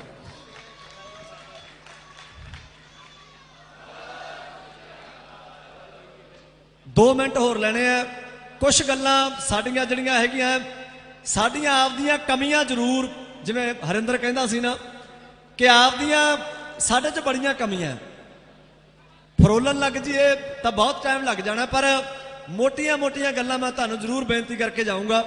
ਮੈਂ ਤੁਹਾਨੂੰ ਕੋਈ ਉੱਦਾਂ ਨਹੀਂ ਬੋਲ ਸਕਦਾ ਕਿਉਂਕਿ ਸਾਰੇ ਮੇਰੇ ਇਹ ਬਜ਼ੁਰਗ ਦਾਦੇ ਬੈਠੇ ਆ, ਸਾਡੀਆਂ ਦਾਦੀਆਂ ਬੈਠੀਆਂ, ਮਾਵਾਂ ਭੈਣਾਂ ਭਰਾ ਮੇਰੇ, ਕਿਸੇ ਨਾਲ ਲਾਂਭਾ ਕੋਈ ਨਹੀਂ ਹੈ, ਪਰ ਇੰਨਾ ਕੁ ਜ਼ਰੂਰ ਕਰ ਲਿਓ, ਕਈ ਥਾਵਾਂ ਤੇ ਅਸੀਂ ਬਹੁਤ ਗਲਤੀਆਂ ਕਰੀ ਜਾਂਦੇ ਹਾਂ।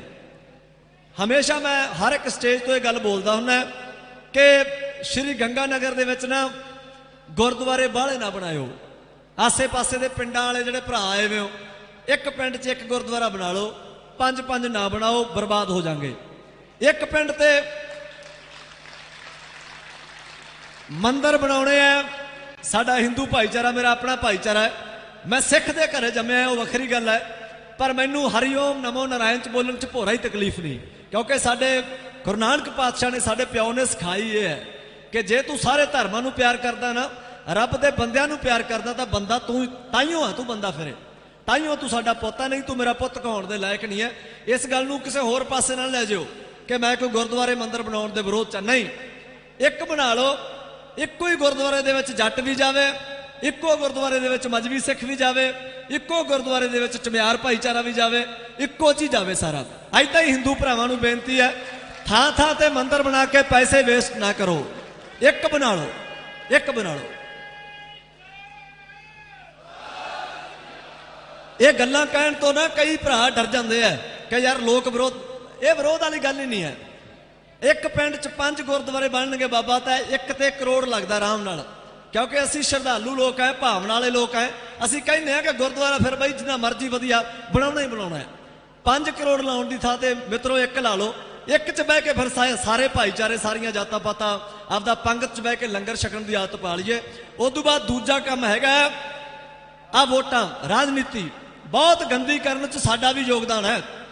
ਉਹਦੇ 'ਚ एक मोटी जी मिसाल है, पिंडां वाले बैठे हैं आप, सरपंची ਦੀਆਂ ਵੋਟਾਂ ਪੈਂਦੀਆਂ ਆਪਣੇ ਪਿੰਡਾਂ 'ਚ। ਆਪਣੇ ਜੇ ਹਜੂਰ 2 ਕੈਂਡੀਡੇਟ ਖੜੇ ਹੁੰਦੇ ਆ ਸਰਪੰਚੀ ਲਈ, ਅਸੀਂ ਦੋਵਾਂ ਦਾ 25-25 30-30 ਲੱਖ ਰੁਪਇਆ ਲਵਾ ਦਿੰਦੇ ਆ। ਗੁੱਸਾ ਨਾ ਕਰੋ ਮੇਰੀ ਗੱਲ ਦਾ। ਉਹ ਲਵਾਉਣੇ ਕਾਹਦੇ ਤੇ ਆ? ਸ਼ਰਾਬਾਂ ਪੀਂਦੇ ਆ, ਅਫੀਮਾਂ ਖਾਂਦੇ ਆ, ਭੁੱਕੀਆਂ ਖਾਂਦੇ ਆ, ਜਾਂ ਹੋਰ ਵੋਟਾਂ ਵੇਚਦੇ ਆ। ਹੈ ਉਹ ਕੁੱਤੇ ਦੀ ਬੋਟੀ ਵਾਲੀ ਗੱਲ ਹੈ। ਉਹਨਾਂ ਚੀਜ਼ਾਂ ਤੋਂ ਉੱਪਰ ਉੱਠਣਾ ਪੈਣਾ ਸਾਨੂੰ।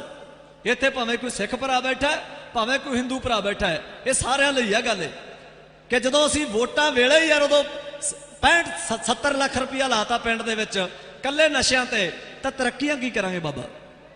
ਇਸ ਕਰਕੇ ਨੌਜਵਾਨ ਮੁੰਡਿਆਂ ਨੂੰ ਅੱਗੇ ਲਿਆਓ, ਉਹਨਾਂ ਚੋਂ ਕੋਈ ਪੜ੍ਹਿਆ ਲਿਖਿਆ ਸਰਪੰਚ ਸਰਬਸੰਮਤੀਆਂ ਨਾਲ ਬਣਾ ਕੇ ਉਹ 60-70 ਲੱਖ ਰੁਪਇਆ ਬਚਾ ਕੇ ਉਹ ਪਿੰਡ ਤੇ ਲਾਉਣ ਦੀ ਆਦਤ ਪਾਈਏ। ਤੀਜੀ ਗੱਲ, ਵਿਆਹਾਂ 'ਚ ਅਸੀਂ ਬਹੁਤ ਹੋਸ਼ੇ ਹੋ ਗਏ, ਬਹੁਤ ਹੋਛਾਪਣ ਕਰਦੇ ਹਾਂ ਅਸੀਂ ਵਿਆਹਾਂ 'ਚ। 50-50 ਲੱਖ ਰੁਪਏ ਦੇ ਵਿਆਹ ਕਰਦੇ ਹਾਂ ਅਸੀਂ ਆਮ ਯਾਰ, ਇੰਨੇ ਦੀ ਲੋੜ ਨਹੀਂ ਹੈ। ਉਦੋਂ ਜਦੋਂ ਮੇਰਾ ਵਿਆਹ ਹੋਇਆ 2016 'ਚ, ਤਾਂ ਇੱਥੇ ਲਾਗੇ ਗਿੱਦੜ ਬਹਿ ਵਿਆਹ ਮੈਂ। ਤੜਕੇ 3 ਵਜੇ ਮੇਰੀ ਬੇਬੇ ਲਿਆਈ ਸੀ ਮੈਨੂੰ ਗੁਰਦੁਆਰਾ ਸਾਹਿਬ, ਆਨੰਦ ਕਾਰਜ ਹੋਏ ਸੀ। ਉੱਥੇ ਹੀ ਅਸੀਂ 5-7 ਬੰਦੇ ਜਿਹੜੇ ਆਏ ਸੀ ਮੈਨੂੰ ਵਿਆਹਣ ਵਾਸਤੇ, 5-7 ਬੰਦਿਆਂ ਨੇ ਉੱਥੇ ਹੀ ਟਾਟ ਤੇ ਬਹਿ ਕੇ ਲੰਗਰ ਛਕ ਲਿਆ ਸੀ। ਤੇ 5-5:30 ਵਜੇ ਨੂੰ ਮੈਂ ਮਹਿਮਾ ਪਿੰਡ ਆ ਮੇਰਾ ਇੱਥੇ ਬਠਿੰਡੇ ਜ਼ਿਲ੍ਹੇ 'ਚ, 5-5:30 ਨੂੰ ਅਸੀਂ ਘਰੇ ਸੀ। ਕੱਲਾ ਕਾਰਾਂ ਦਾ ਤੇਲ ਲੱਗਿਆ ਸੀ, 2 ਕਾਰਾਂ ਦਾ ਤੇਲ ਲੱਗਿਆ ਸੀ।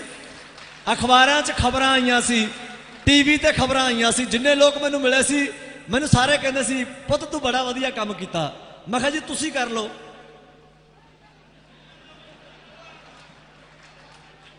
ਇਹ ਗੱਲ ਮੈਂ ਤੁਹਾਨੂੰ ਤਾਂ ਸੁਣਾਈ ਹੈ। ਹਰ ਇੱਕ ਆ ਕੇ ਕਰੇ ਬੜਾ ਮਹਾਨ ਕੰਮ ਕੀਤਾ ਪੁੱਤ, ਤੂੰ ਬਹੁਤ ਸੋਹਣਾ ਕੰਮ ਕੀਤਾ। ਮੈਂ ਕਿਹਾ ਜੀ ਤੁਸੀਂ ਕਰੋ।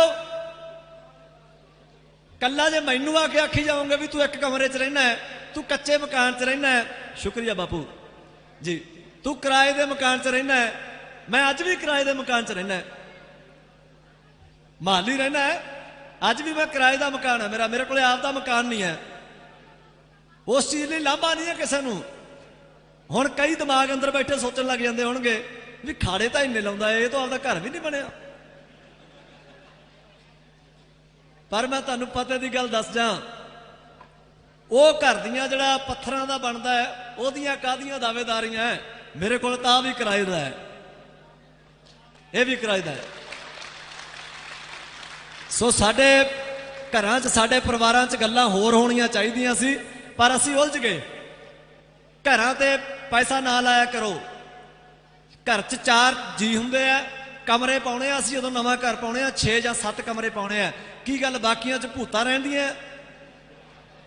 ਇਹ ਸਾਡੇ ਘਰਾਂ ਦੀਆਂ ਗੱਲਾਂ ਹਜ਼ੂਰ। ਅੱਜ ਜੇ ਅਸੀਂ ਦਿੱਲੀ ਸੜਕਾਂ ਤੇ ਬੈਠੇ ਆ, ਉਹਦੇ 'ਚ ਨੋ ਡਾਊਟ ਸਰਕਾਰਾਂ ਦਾ ਬਹੁਤ ਵੱਡਾ ਹੱਥ ਹੈ, ਪਰ ਉਹਦੇ 'ਚ ਬਾਬਿਓ ਇਸ ਗੱਲ ਤੋਂ ਮੁੱਕਰ ਨਹੀਂ ਸਕਦੇ। ਅਸੀਂ ਆਪ ਵੀ ਜ਼ਿੰਮੇਵਾਰ ਹੈ, ਅਸੀਂ ਆਪ ਵੀ ਜ਼ਿੰਮੇਵਾਰ ਹੈ। ਅਸੀਂ ਤਾਂ ਯਾਰ 2 ਪ੍ਰਸ਼ਾਦੇ ਤੇ ਚਟਨੀ ਰੱਖ ਕੇ ਚਿਪੜਾਂ ਦੀ ਉਹ ਛੱਕ ਕੇ ਤੇ ਢਕਾਰ ਮਾਰਨ ਵਾਲੇ ਲੋਕ ਹੈ। ਅਸੀਂ ਕਿਹੜੇ ਪਾਸੇ ਉਲਝ ਗਏ? ਅਸੀਂ ਤਾਂ ਉਲਝ ਗਏ ਰੈਸਟੋਰੈਂਟਾਂ 'ਚ 5-5 ਹਜ਼ਾਰ ਦੇ ਬਿੱਲ ਬਣਾਉਣ ਵਾਲੇ ਪਾਸੇ ਹੈ। ਅਸੀਂ ਤਾਂ ਸਾਡਾ ਤਾਂ ਲਾਣੇਦਾਰ ਇੱਕੋ ਹੀ ਜਾਂਦਾ ਹੁੰਦਾ ਸੀ ਸ਼ਹਿਰ ਕੱਪੜੇ ਲੈਣ ਵਾਸਤੇ। ਸਾਰੇ ਟੱਬਰ ਨੂੰ ਇੱਕੇ ਥਾਂ 'ਚੋਂ ਕੱਪੜੇ ਪਾੜ ਕੇ ਲਿਆਉਂਦਾ ਸੀ। ਵਿਆਹ ਸ਼ਾਦੀਆਂ 'ਚ ਦੇਖਦੇ ਸੀ ਇਹ ਘਰ ਦੇ 7 ਜੀ ਵਿਆਹ ਗਏ ਆ, 7 ਇੱਕੋ ਜਿਹੀ ਪਾਈ ਫਿਰਦੇ ਆ। ਅਸੀਂ ਤਾਂ ਉਹ ਸੀ। ਤੇ ਅੱਜ ਕੱਲ ਤਾਂ ਅਸੀਂ ਮੂੰਹ ਸਿਰ ਲਪਾਉਣ 'ਚ 10-10 15-15 ਹਜ਼ਾਰ ਰੁਪਇਆ ਲਾਉਣੇ ਆ। ਇਹ ਕੋਈ ਪ੍ਰਾਪਤੀ ਨਹੀਂ ਹੈ ਸਾਡੀ। ਅਸੀਂ ਤਾਂ ਇੱਕ ਛੱਤ 'ਚ ਇੱਕ ਸੁਭਾਅ 'ਚ ਪੈਣ ਵਾਲੇ ਲੋਕ ਸੀ, ਪਰ ਅੱਜ ਸਾਡੇ ਦੇਖ ਲਓ ਅੱਗ ਲੱਗੀ ਵੀ ਹੈ। ਭਾਵੇਂ ਲਿਮਟਾਂ ਚੱਕ ਕੇ ਕੋਠੀਆਂ ਪਾ ਰਹੇ ਆ, ਪਰ ਪਾ ਰਹੇ ਆ। ਭਾਵੇਂ ਕਰਜ਼ਾ ਚੱਕ ਕੇ ਆਪਦੇ ਵਿਆਹ ਕਰ ਰਹੇ ਆ, ਪਰ 40-40 50-50 ਲੱਖ ਰੁਪਇਆ ਲਾ ਰਹੇ ਆ। ਉਹਦੇ 'ਚੋਂ ਅਸੀਂ ਖੱਟਿਆ ਦੱਸੋ ਕੀ ਹੈ? ਮੈਂ 35 ਸਾਲਾਂ ਦਾ ਹੋ ਗਿਆ। 35 ਸਾਲਾਂ 'ਚ ਮੈਨੂੰ ਨਹੀਂ ਲੱਗਦਾ ਕਿ ਕੋਈ ਆਪਾਂ 'ਚ ਕੋਈ ਚੱਜ ਦਾ ਕੰਮ ਕੀਤਾ ਹੈ। ਯਾਰ ਸਰੋਪਿਆਂ ਪਿੱਛੇ ਲੜਾਈਆਂ ਹੁੰਦੀਆਂ ਸਾਡੇ ਹੈ, ਪੱਗਾਂ ਲੈਂਦੀਆਂ, ਗੁਰਦੁਆਰੇ ਨਵੇਂ ਬਣਦੇ ਆ। ਕੀ ਗੱਲ? ਮਾਨਸ ਕੀ ਜਾਤ ਸਭ ਹੈ, ਇੱਕ ਹੈ ਪਹਿਚਾਣ वो, ਯਕੀਨ ਨਹੀਂ ਆ ਪਿਆ ਉਤੇ। ਜਿਹੜਾ ਧੌਣ 'ਚ ਡੰਡਾ ਫਸਿਆ ਆਇਆ ਮੈਂ ਜੱਟ ਐ, ਮੈਂ ਫਲਾਨਾ ਕੰਮ ਕਰ, ਤੂੰ ਆਪਦਾ ਜਾ ਕੇ ਜੇ ਜੱਟ ਨਾ। ਨੁਕਸਾਨ ਹੋਇਆ ਸਾਡਾ ਭਾਈ, ਸਾਡਾ ਨੁਕਸਾਨ ਹੋਇਆ ਯਾਰ। ਸੋ ਆ ਮਹਾਰਾਜ ਨੇ ਆ ਵੇਲਾ ਦਿੱਤਾ ਸਾਨੂੰ ਕਿ ਅਸੀਂ ਬਹਾਨੇ ਨਾਲ ਇਕੱਠੇ ਹੋਏ ਆ, ਭਾਵੇਂ ਬਹਾਨਾ ਕੋਈ ਵੀ ਬਣਿਆ। ਸ਼ੁਕਰ ਕਰੀਏ ਮਹਾਰਾਜ ਦਾ ਕਿ ਅਸੀਂ ਜੁੜ ਕੇ ਬੈਠੇ ਆ। ਇਹਨਾਂ ਸੁਭਾਵਾਂ 'ਚ ਅਸੀਂ ਆ ਚੀਜ਼ਾਂ ਪੱਲੇ ਬੰਨ ਲਈਏ ਕਿ ਅੱਡੀਆਂ ਚੱਕ ਕੇ ਫਾਹਾ ਬਾਬਿਓ ਨਾ ਲਈਏ। ਅਸੀਂ ਕੁਛ ਨਹੀਂ ਖੱਟਿਆ। ਅਸੀਂ ਧਿਆਨ ਦਈਏ ਆਪਦੇ ਬੱਚਿਆਂ ਦੀ ਪੜ੍ਹਾਈ, ਨਹੀਂ ਧਿਆਨ ਦਈਏ ਭਾਈਚਾਰੇ ਨਹੀਂ ਧਿਆਨ ਦਈਏ, ਇੱਕ ਦੂਜੇ ਦੀ ਮਦਦ ਨਹੀਂ ਧਿਆਨ ਦਈਏ, ਇੱਕ ਦੂਜੇ ਦੀ ਮਦਦ ਕਰਨਾ ਸਿੱਖੀਏ ਅਸੀਂ। ਕਿ ਪਿੰਡ 'ਚ ਕੋਈ ਸਾਡੇ ਕੋਈ ਪਰਿਵਾਰ ਆ ਜਿਹਦੇ 3-4 ਧੀਆਂ ਨੇ, ਪਰੋਖੋ ਨਹੀਂ ਆ ਉਸ ਪਿਓ ਦੀ, ਤਾਂ ਸਾਨੂੰ ਚਾਹ ਹੋਵੇ ਸਾਰੇ ਪਿੰਡ ਨੂੰ ਕਿ ਯਾਰ ਫਲਾਣੇ ਦੀ ਧੀ ਦਾ ਵਿਆਹ ਹੈ, ਇਸ ਵਾਰੀ ਅਸੀਂ ਹੁਣ ਪੈਸਾ ਇਕੱਠਾ ਕਰਨਾ ਤੇ ਉਹ ਧੀ ਅਸੀਂ ਆਪਦੀ ਧੀ ਬਣਾ ਕੇ ਵਿਆਹਣੀ ਹੈ। ਉਹ ਲੋਕ ਹੈ ਅਸੀਂ ਜਿਹੜੇ ਇਤਿਹਾਸ ਤੇ ਮਾਣ ਕਰਦੇ ਆ, ਚੌੜੇ ਹੋ ਕੇ ਪੜ੍ਹਦੇ ਆ ਕਿ ਸਾਨੂੰ ਮਾਣ ਵਾਲੀ ਰਾਏ ਇਤਿਹਾਸ ਦੇ ਉੱਤੇ। ਬਾਕੀ ਦੁੱਧ ਪਾਣੀ ਜੰਗ ਦਾ ਮੈਦਾਨ ਕਿਉਂ ਅਸੀਂ ਆਪਦੇ ਇਤਿਹਾਸ ਦੀਆਂ ਗਵਾਹੀਆਂ ਵਾਰ-ਵਾਰ ਭਰਦੇ ਆ? ਕਿਉਂਕਿ ਬਹੁਤ ਨਿੱਗਰ ਇਤਿਹਾਸ ਹੈ, ਉਹ ਬਹੁਤ ਨਿੱਗਰ ਇਤਿਹਾਸ ਹੈ ਸਾਡਾ। ਉੱਥੇ ਤਾਂ ਯਾਰ ਕਸ਼ਮੀਰੀ ਪੰਡਤਾਂ ਲਈ, ਇੱਥੇ ਹਿੰਦੂ ਭਾਈਚਾਰਾ ਸਾਡਾ ਬੈਠਾ, ਮੇਰਾ ਆਪਣਾ ਭਾਈਚਾਰਾ, ਕਸ਼ਮੀਰੀ ਪੰਡਤਾਂ ਲਈ 9ਵੇਂ ਪਾਤਸ਼ਾਹ ਨੇ ਕਿਤੇ ਐਂ ਥੋੜਾ ਪੁੱਛਿਆ ਸੀ ਵੀ ਤੇਰੀ ਜਾਤ ਕੀ ਹੈ, ਤੇਰਾ ਧਰਮ ਕੀ ਹੈ। ਇੰਨਾ ਹੀ ਪਤਾ ਸੀ ਵੀ ਰੱਬ ਦਾ ਬੰਦਾ ਭੀੜ ਪਈ ਵੀ ਹੈ।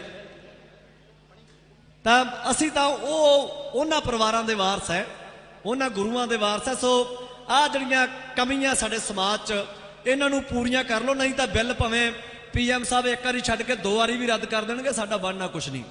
ਕਿਉਂਕਿ ਅਸੀਂ ਆਪ ਬਹੁਤ ਕੁਛ ਗਲਤੀਆਂ ਕਰੀ ਜਾਂਦੇ ਹਾਂ। ਸੋ ਸਿਆਣੇ ਬਜ਼ੁਰਗਾਂ ਦੇ, ਸਿਆਣੇ ਲਾਣੇਦਾਰਾਂ ਦੇ ਸਿਆਣੇ ਧੀਆਂ ਪੁੱਤ ਬਣੀਏ ਤੇ ਚੰਗਿਆਈ ਲਿਆ ਕੇ, ਨੇਕੀ ਲਿਆ ਕੇ ਸਮਾਜ ਨੂੰ ਅੱਗੇ ਲੈ ਕੇ ਚੱਲੀਏ। ਤੇ ਬਾਕੀ ਮੋਰਚੇ ਲਈ ਐਦਾਂ ਹੀ ਡਟੇ ਰਹੋ, ਚੜ੍ਹਦੀ ਕਲਾ 'ਚ ਰਹੋ। ਪਰਮਾਤਮਾ ਅੱਗੇ ਅਰਦਾਸ, ਇਹਨਾਂ ਮਾਵਾਂ ਦੀ ਰੱਬ ਛੇਤੀ ਸੁਣਦਾ। ਤੁਸੀਂ ਹਮੇਸ਼ਾ ਤੜਕੇ ਉੱਠ ਕੇ ਅਰਦਾਸ ਕਰਦੀਆਂ ਵੀ ਹੋਵੋਗੀਆਂ, ਪਰ ਹੁਣ ਵੀ ਕਰਦੀਆਂ ਰਹੋ ਅਰਦਾਸ ਕਿ ਜਿੰਨੇ ਵੀ ਤੁਹਾਡੇ ਧੀਆਂ ਪੁੱਤ ਉੱਥੇ ਮੋਰਚੇ 'ਚ ਡਟੇ ਹੋਏ ਆ, ਪਰਮਾਤਮਾ ਚੜ੍ਹਦੀ ਕਲਾ 'ਚ ਰੱਖੇ। ਤੇ ਆਊਗਾ ਇੱਕ ਦਿਨ ਇਸ ਮੰਡੀ 'ਚ ਫੇਰ ਇਕੱਠ ਹੋਊਗਾ, ਤਾਂ ਇੱਥੇ ਉਸ ਦਿਨ ਉਹ ਗੱਲਾਂ ਹੋਣਗੀਆਂ ਕਿ ਭਾਈ ਲੋਕਾਂ ਨੇ ਮਿਹਨਤ ਕੀਤੀ ਤੇ ਮੋਰਚਾ ਫਤਿਹ ਹੋਇਆ ਤੇ ਬਿੱਲ ਰੱਦ ਹੋਏ। ਵਾਹਿਗੁਰੂ ਜੀ ਕਾ ਖਾਲਸਾ, ਵਾਹਿਗੁਰੂ ਜੀ ਕੀ ਫਤਿਹ। ਧੰਨਵਾਦ ਗਰੇਵਾਲ ਸਾਹਿਬ, ਬਹੁਤ ਬਹੁਤ ਧੰਨਵਾਦ। ਉਹ ਵੇਲਾ ਆ ਗਿਆ ਜਾ ਕਿਸਾਨਾਂ ਦੇ ਸਿਸਟਮ ਦੇ ਹਲਕ 'ਚ ਫਾਨਾ, ਵੇਲਾ ਆ ਗਿਆ ਜਾ ਕਿਸਾਨਾਂ ਦੇ ਸਿਸਟਮ ਦੇ ਹਲਕ 'ਚ ਫਾਨਾ। ਖੇਤ ਤੇਰੇ ਖੋਣ ਨੂੰ ਆ ਗਏ, ਜਣੇ ਪੱਧਰੇ ਕੀਤੇ ਐਂਟਰ ਨਾਲ, ਖਿੱਚ ਲਾ ਕਿਰਤੀਆ, ਖਿੱਚ ਲਾ ਕਿਰਤੀਆ, ਖਿੱਚ ਤਿਆਰੀ, ਪੇਚਾ ਪੈ ਗਿਆ ਸੈਂਟਰ ਨਾਲ, ਖਿੱਚ ਲੈ ਬਾਬਾ, ਖਿੱਚ ਤਿਆਰੀ। ਓ ਸੋ ਬਹੁਤ ਬਹੁਤ ਆਦਰ ਸਤਿਕਾਰ ਤੁਹਾਡਾ ਸਾਰਿਆਂ ਦਾ। ਰੱਬ ਚੜ੍ਹਦੀ ਕਲਾ 'ਚ ਰੱਖੇ ਮੇਰੀਆਂ ਮਾਵਾਂ ਲਈ, ਭੈਣਾਂ ਲਈ, ਮੇਰੀਆਂ ਲਈ, ਬਜ਼ੁਰਗਾਂ ਲਈ, ਸਾਰੇ ਨੌਜਵਾਨਾਂ ਲਈ, ਇੱਥੋਂ ਦੇ ਪੁਲਿਸ ਆਫੀਸਰ ਸਾਹਿਬਾਨਾਂ ਲਈ, ਔਰ ਮੇਰੇ ਲਈ ਸਤਿਕਾਰਯੋਗ ਸਾਡਾ ਇੱਥੋਂ ਦਾ ਪ੍ਰੈਸ ਮੀਡੀਆ, ਸਾਰਿਆਂ ਲਈ ਬਹੁਤ ਬਹੁਤ ਆਦਰ ਔਰ ਸਤਿਕਾਰ। ਜਿਉਂਦੇ ਵਸਦੇ ਰਹੋ, ਰੱਬ ਚੜ੍ਹਦੀ ਕਲਾ 'ਚ ਰੱਖੇ। ਮੀਡੀਆ ਵਾਲੇ ਵੀਰਾਂ ਦਾ ਬਹੁਤ ਬਹੁਤ ਧੰਨਵਾਦ ਜਿਨ੍ਹਾਂ ਨੇ ਲਗਾਤਾਰ ਇਸ ਪ੍ਰੋਗਰਾਮ ਦੀ ਕਵਰੇਜ ਦਿੱਤੀ। ਜਿੰਨੇ ਵੀ ਮੇਰੇ ਕਿਸਾਨ ਵੀਰ ਪਿੰਡਾਂ 'ਚੋਂ ਪਹੁੰਚੇ, ਸਾਰਿਆਂ ਦਾ ਬਹੁਤ ਬਹੁਤ ਧੰਨਵਾਦ। ਮੈਂ ਕਹੂੰਗਾ ਮਾਨ ਸਾਹਿਬ ਨੂੰ ਵੀ ਧੰਨਵਾਦ ਜ਼ਰੂਰ ਕਰ ਦਿਓ ਸਾਰਿਆਂ ਦਾ। ਵਾਹਿਗੁਰੂ ਜੀ ਕਾ ਖਾਲਸਾ, ਵਾਹਿਗੁਰੂ ਜੀ ਕੀ ਫਤਿਹ। ਮੈਂ ਸਾਰੇ ਹੀ ਦੂਰੋਂ ਨੇੜੇ ਆਏ ਹੋਏ ਸਾਰੇ ਹੀ ਮੇਰੀਆਂ ਮਾਤਾਵਾਂ ਭੈਣਾਂ ਦਾ ਬਹੁਤ ਤਹਿ ਦਿਲੋਂ ਧੰਨਵਾਦ ਕਰਦਾ, ਜਿਨ੍ਹਾਂ ਨੇ ਬੜਾ ਜ਼ੋਰ ਲਾ ਕੇ ਤੇ ਬੜੇ ਉਤਸ਼ਾਹ ਦੇ ਨਾਲ ਇੱਥੇ ਪਹੁੰਚੇ ਹੈ। ਤੇ ਸਾਡੇ ਟ੍ਰੇਡ ਐਸੋਸੀਏਸ਼ਨ ਦੇ ਵਪਾਰੀ, ਸਾਡਾ ਬਾਈ ਅਵਤਾਰ ਸਰਪੰਚ, ਜਿਹੜਾ ਮੇਰੇ ਨਾਲ ਬਹੁਤ ਚਿਰ ਦਾ ਨਾਰਾਜ਼ ਸੀ, ਕਹਿੰਦਾ ਮੇਰਾ ਨਾਂ ਨਹੀਂ ਬੋਲਿਆ। ਲੈ ਬਾਈ ਅਵਤਾਰ, ਤੇਰਾ 2 ਵਾਰੀ ਨਾਂ ਬੋਲਤਾ। ਜਿਹੜਾ 3 ਬੱਸਾਂ ਭਰ ਕੇ ਲਿਆਇਆ ਸਾਡਾ ਭਰਾ, ਤੇ ਸਾਡੀ ਭਰਜਾਈ ਵੀ ਨਾਲ ਪੂਰਾ ਜ਼ੋਰ ਲਾਇਆ, ਨਿੱਕੇ ਨਿੱਕੇ ਬੱਚੇ ਨਾਲ ਲੈ ਕੇ ਆਏ ਆ। ਬਹੁਤ ਦਿਲੋਂ ਧੰਨਵਾਦ ਹੈ ਉਹ ਸਾਰੇ ਪਰਿਵਾਰਾਂ ਦਾ ਜਿਹੜੇ ਬੱਚਿਆਂ ਦੇ ਸਮੇਤ ਆਏ ਆ। ਇਹ ਅੰਦੋਲਨ ਦੇ ਵਿੱਚ ਪਹਿਲੀ ਵਾਰੀ ਹੋਇਆ। ਉਹ ਜਿੰਨੇ ਵੀ ਮੇਰੇ ਸਰਪੰਚ ਵੀਰ ਹੈ, ਪੂਰਵ ਸਰਪੰਚ, ਵਰਤਮਾਨ ਸਰਪੰਚ, ਆਉਣ ਵਾਲੇ ਸਰਪੰਚ, ਸਾਰਿਆਂ ਦਾ ਤਹਿ ਦਿਲੋਂ ਧੰਨਵਾਦ ਕਰਦਾ। ਸੰਯੁਕਤ ਵਪਾਰ ਮੰਡਲ ਜਿੰਨੇ ਵੀ ਮੇਰੇ ਸਾਥੀ ਆਏ ਆ, ਸਾਰਿਆਂ ਦਾ ਤਹਿ ਦਿਲੋਂ। ਉਹ ਸਾਡਾ ਇੱਕ ਵੀਰ ਉਪ ਸਰਪੰਚ ਖੜਾ ਅਵਤਾਰ ਸਿੰਘ ਗਿੱਲ, ਉਹਦਾ ਵੀ ਪਰਿਵਾਰ ਨਾਲ ਆਇਆ। ਸਾਰੇ ਵੀਰਾਂ ਦਾ ਧੰਨਵਾਦ ਕਰਦਾ ਭਾਈ। ਜਿਹੜੇ ਵੀ ਲੋਕ ਇੱਥੇ ਚੜ੍ਹਦੀ ਕਲਾ 'ਚ ਆਏ ਆ, ਜੋ ਸਾਨੂੰ ਗੱਲਾਂ ਕਹੀਆਂ ਗਈਆਂ ਅਸੀਂ ਉਹ ਗੱਲਾਂ ਨੂੰ ਸਵੀਕਾਰ ਕਰੀਏ। ਤੇ ਇੱਕ ਸਾਡਾ ਵੀਰ ਕਵਿਤਾ ਸੁਣਾਊਗਾ, ਛੋਟੀ ਜਿਹੀ ਕਵਿਤਾ ਸਾਡੇ ਵੀਰ ਦੀ ਵੀ ਸੁਣ ਲਓ। ਲਿਆ ਵੀਰ। ਇਸ ਮਹਾਂ ਪੰਚਾਇਤ 'ਚ ਖਾਲਸਾ ਕਾਲਜ ਦੇ ਪੁਰਾਣੇ ਸਾਥੀ ਜਿਹੜੇ ਆਏ ਆ, ਉਹ 10 ਮਿੰਟ ਰੁਕਣ ਦੀ ਮਿਲ ਕੇ ਜਾਣ। ਖਾਲਸਾ ਕਾਲਜ ਦੇ ਪੁਰਾਣੇ ਸਾਥੀ ਜਿਹੜੇ ਇਸ ਮਹਾਂ ਪੰਚਾਇਤ 'ਚ ਆਏ ਆ, ਉਹ ਪੰਡਾਲ 'ਚ ਆ ਜਾਣ, ਇੱਕ ਵਾਰੀ ਸਾਰੇ ਮਿਲ ਕੇ ਜਾਣ ਬਾਈ ਜੀ। फलक से चांद उठेगा और तारे भी मुस्कुराएंगे। दोस्तों, हमें खुशी तब होगी जब आप आंदोलन में आएंगे। और दोस्तों, हुण अमर कुर्बानियां आकाश ते धरती, गुरुआं ने सवारियां ने, कर कड़ियां मेहनतां फसलां नस्लां और अब फुੱਲਾਂ वांग निखारियां ने। दोस्तों ਐਵੇਂ ਹੀ नहीं लोकी सानू सरदार कहंदे, सिर दे के लईयां सरदारियां ने, सिर दे के लईयां सरदारियां ने।